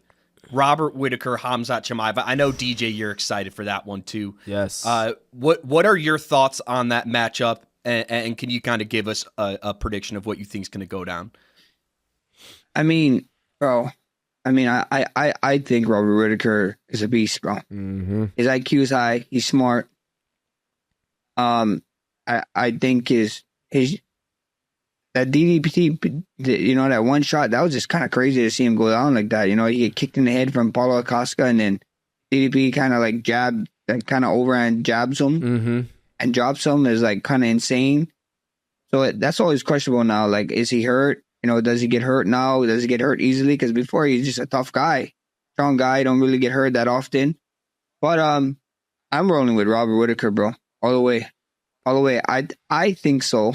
Even when if you watch the Kamaru Usman fight against Kazmat, if you can get someone who these guys, like him and Khabib and stuff, their shots, they take shots not to take you down. They take shots to get to the body clinch. Yep. And a lot of guys, and when you go watch the fight with Kamaru and Kazmat, when Kamaru wrestled back with him, that's how Kamaru lost. When Kamaru decided to be like, I'm not going to wrestle this motherfucker. I'm going to 2-on-1 in the hands, push his head to the ground, and not wrestle back and try and get a wrestling position. I'm just going to try and get up and control hand fight and get away and then push him off. He actually got away. Yep. And I think one of the best guys that can hand fight and that can anti-wrestle is Robert Whittaker, just because his striking is so damn good, and that's what he does. So at the end of the day, it's a 5-rounder, bro. 5-rounder. We see Kazma get tired in 3 rounds. I mean, he should be training for 5 rounds. We all know. But it's his first one. Robert been fighting 5 rounds for forever. The guy is just a vet. He's a legend. He's an OG of the sport, and I think so. If he goes out there with that anti-wrestling mindset and don't get hold down too much, I think so he can land something and just keep running. And in that void, like get in the void, touch and move. He's like a karate guy. Yep. He's like that karate. The way he bounces, the way he moves. Boom, front kick, trust kick. His left high kick is tricky. So I think I think so. Robert Whittaker can get it done and fight. This guy wrestle with you, don't wrestle back, bro. A lot of these guys is like thinking like, oh, I can wrestle with him. I had a switch here, or I can go this. Don't fucking do it. Oh, they're tricking you. This guy's strong. This guy wrestle bears. Exactly. Hey, you trying to wrestle a guy who wrestles a bear? I don't give a shit. You know what I mean? That's I got a bear that I'm practicing with. I ain't gonna wrestle you. Well, I think the biggest thing for me for that fight is, can Khamzat make it to the fight? Can he make it there healthy? Because he's had That's the other thing. Yeah, he's been having hard stuff, right? That's crazy. Exactly. And I think there's something to be said about like his genetic makeup, that he has a hard time staying healthy when his body gets to that point in camp where it's being broken down, he gets sick, or I don't know, right? We don't know what got him sick the last time they made him pull out a fight, but when he fought Kamaru Usman, he did get tired. So it'll be interesting to see if he makes it to the fight. And then, you know, I agree with you. I'm going with Rob Whittaker as well. OG of the game. Great stance, great anti-wrestling, and just very intelligent as well. Boom. Okay. Well, ladies and gentlemen, shout out to my man, Max Holloway. Make sure you support him as he takes on Ilia Topuria at UFC 307, I believe, right? UFC 307? Yep. UFC 308. 308? Okay. Is it 308? I don't even know the numbers, bro. It's I just threw up. I think you said 307 the other day. I think you said 307 earlier in the stream or in the podcast. Yeah, my bad. I did, or Max? Oh, Max did. Max did. 307 Salt Lake City, yeah. Yeah, it's 307. No, I'm saying 307 is Salt Lake City, and then this It's Alex Perez. Yeah. Okay, yeah, you're There's 2 308. pay-per-views that month. Yeah, Okay, you said that. Okay, so boom. All right, in 3, 2, 1. Ladies and gentlemen, make sure you give my man Max Holloway a follow on Instagram, Twitter. Go watch the man make a lot of money on kick.com, and make sure you tune into his fight as he takes on Ilia Topuria at UFC 308. I am your host, Demetrious Johnson. That is my guest, Max Holloway, and my co-host, Michael Rosenberg. We'll see you guys at the next episode of the MIGHTYcast. What's going on, ladies and gentlemen? Welcome back to another episode of the Mighty Recap. And this part of the episode is where we talk about what we just went through, or essentially recap everything we just talked about with our guest. And our guest was Max Holloway as he gets ready to take on Ilia Topuria. Now, I'm super excited about this matchup because Ilia Topuria, he is a dangerous guy. And like Max Holloway said, he is that newer generation of the champion. Max has been around the sport forever, which is a good thing. A lot of people are like, oh, that's a bad thing. That's a good thing because it's super hard to stay on top at the highest level in the UFC or anywhere around the world. And like I said before, I'm excited to see how is he going to approach this fight with somebody who has the same amount of success in the void in that pocket when they fight. That's how he knocked out Alex Volkanovski. That's how he knocked out Jay Herbert. He didn't get Bryce Mitchell. He didn't get, Josh Emmett, but he is known for his striking. And so is Max Holloway. Max Holloway, even though he has the smallest arms in the division, T-Rex Max, he is able to outbox people. And when he did the Justin Gaethje with a spinning back kick and outboxing him, and then at the last 10 seconds, put a Justin Gaethje out, this fight is going to be absolutely fucking insane. No, I mean, I think this is the matchup of the year in MMA. And always what I love about Max Holloway, because what's tough about the sport of MMA to some more novice fans, they see the matchups on paper and they expect, oh, this is going to be a banger. And then when someone goes for the takedown and or say 2 guys are a little passive striking, then they're just like, oh, MMA sucks. But if there's one guy in the sport who guaranteed when you get that matchup on paper, it's going to be a banger, it's Max Holloway. There is no chance that him versus Ilia Topuria, I mean, someone might get knocked out right away. I'm not denying that, but there's no way that fight isn't going to be like amazing every second it lasts. For me personally, it is when all the matchups got announced, throughout the year, I think this is the number one matchup that could have possibly been booked in all of UFC. Do you agree with that? 1,000%. I agree with you. Like you said, Max Holloway always comes out, always puts on an exciting fight. No matter who he fights. When he fought Korean Zombie, it was a banger. When he fought Justin Gaethje, it was a banger. Even the Aldo fights were bangers. Shit, hell, if he even fought Daniel Cormier's, big ass, that will also be a banger. And I think the biggest thing is, it'd be interesting to see how Ilia Topuria approaches this fight, because Ilia Topuria has known to have some trouble on the feet with longer guys. Granted, Max is taller, but he's not longer. And Ilia Topuria does make adjustments as the fight goes on, and so does Max Holloway. So you have 2 intelligent stand-up artists fighting each other. And I would not be surprised if Ilia Topuria is having a hard time finding Max. I would not be surprised if Ilia Topuria does a double leg takedown to try to slow down, just to change up the dynamic of the fight, right? Like I always think that's a good thing. If you're having a hard time in a fight with somebody, you change the element of the game by just throwing something out there, like a shot or fighting the clinch, anything like that. And that's one of the things that I love that Max did when he fought Jose Aldo, because he was piecing with the hands, and then once he started throwing that body kick, I was like, holy shit, that is an amazing piece that he threw into the puzzle, because I didn't think Max was gonna, throw the body kicks. And Max has had so many bangers. Like, I never forget when he fought, I feel like he fought Anthony Pettis, and when he was beating Anthony Pettis, and then Anthony Pettis curled up and he fucking went and did like 6 fucking pop, pop, pop, pop, pop, pop. Like, anytime Max fights, it's always a fucking banger, and that's why he's the baddest motherfucker right now in the UFC. And I can't wait to see what he does. Like, for me, I just love, like, Max has always been one of my favorite guys to follow and watch, and I'm excited to see, I'm always looking to the future, because whether he wins or loses, I can't wait to see what he's gonna do next. Like, I'm like foreseeing or foreshadowing the future. Like, man, what's he gonna do after the fucking fight? He hasn't even fought yet. That's just how much a big fan I am of him. And even Izzy Adesanya, even though he fought, I'm excited to see what he's going to do next. Even though he lost, I'm excited to see what he's going to do next, because I'm such a big fan of him. Yeah, and once again, we are not hiding our bias.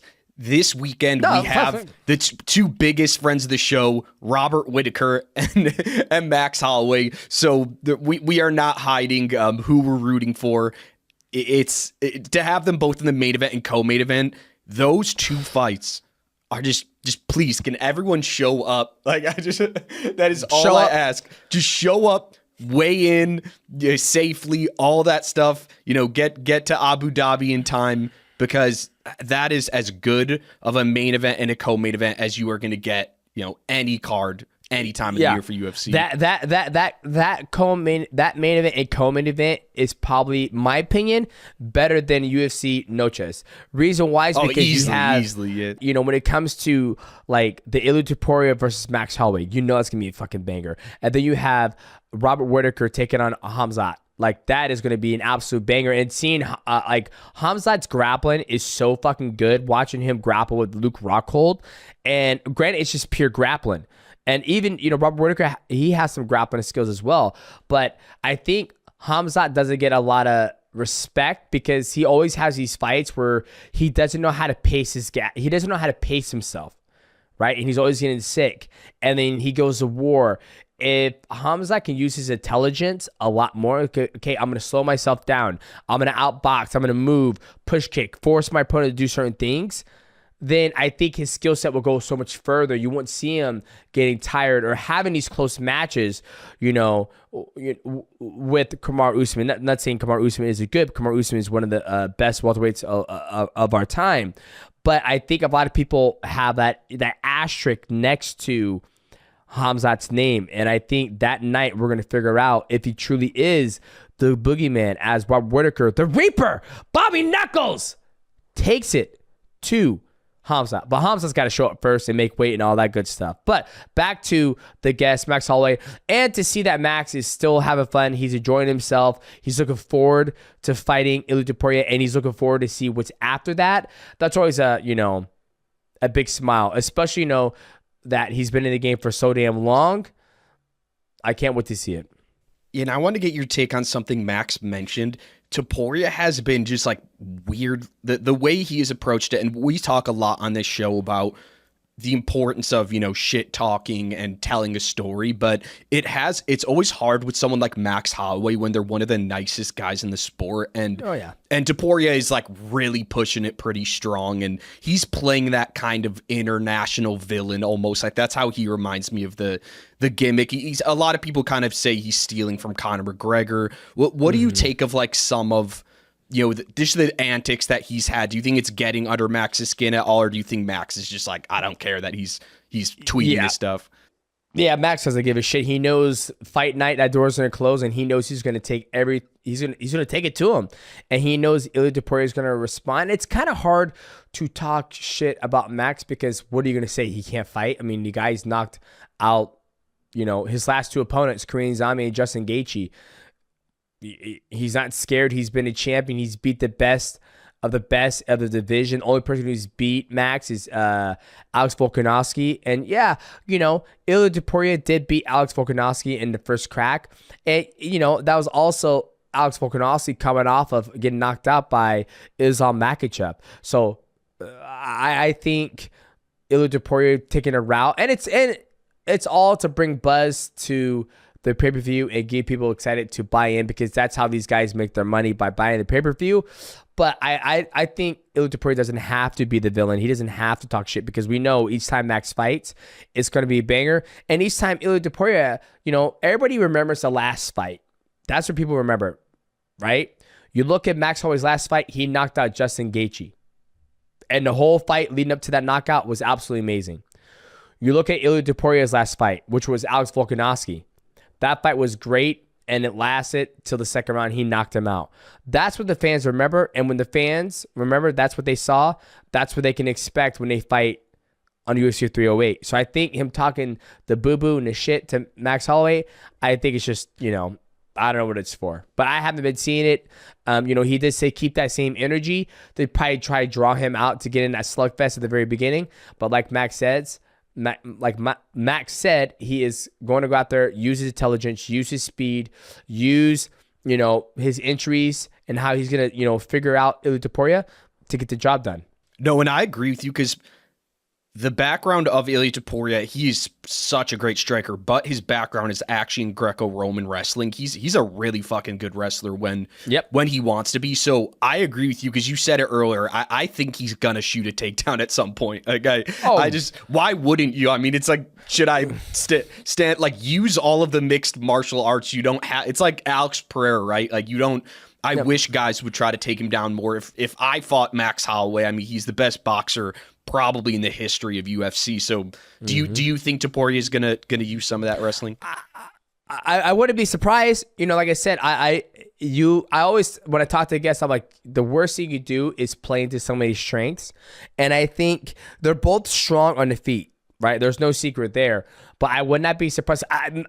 I'll be shocked if Max shoots before Ilia does, right? If we have to gamble right now, that's not happening. No, right? I mean, it would be pretty like it could work. I mean, it would certainly catch Topuria off guard. Maybe he'd get like a little takedown there. Yeah, but that's, I mean, you know, but Max tends to approach his fights the same way, strategic. He has the great boxing. He understands the range. He understands the void. You know, before we did the Mighty recap, we had a nice little conversation with Max off camera, and we're talking about the void and all that good stuff. And one day we're going to go in Hawaii. We're going to do another episode of the MIGHTYcast, and we're actually going to train with him to talk about our philosophy, because me and him have come on record and said mixed martial arts is the easiest sport, because it is easy once you understand the philosophy of fighting and body mechanics and body positioning. But a lot of people haven't spent as much time as me and Max have done through my amateur days in mixed martial and fighting, and him as well. But I think this fight with Max and Ilia, if anybody's going to shoot, I'm gonna expect it's going to be Ilia. Or none of them are going to shoot, but if one of them is going to shoot, it's going to be Ilia, because Ilia does have that wrestling background. Yeah, and obviously make sure to take a look at our channel. We're going to have, you know, plenty of UFC 308 coverage, final predictions, all that stuff later in the week. Is just absolutely stacked card. We're not going to go over the whole thing right now, but it is, in my opinion, the most stacked card. I'd probably say it's the most stacked since 300. So we're getting, always when they go to that Abu Dhabi, Saudi Arabia, they stack those cards. So we're getting spoiled as UFC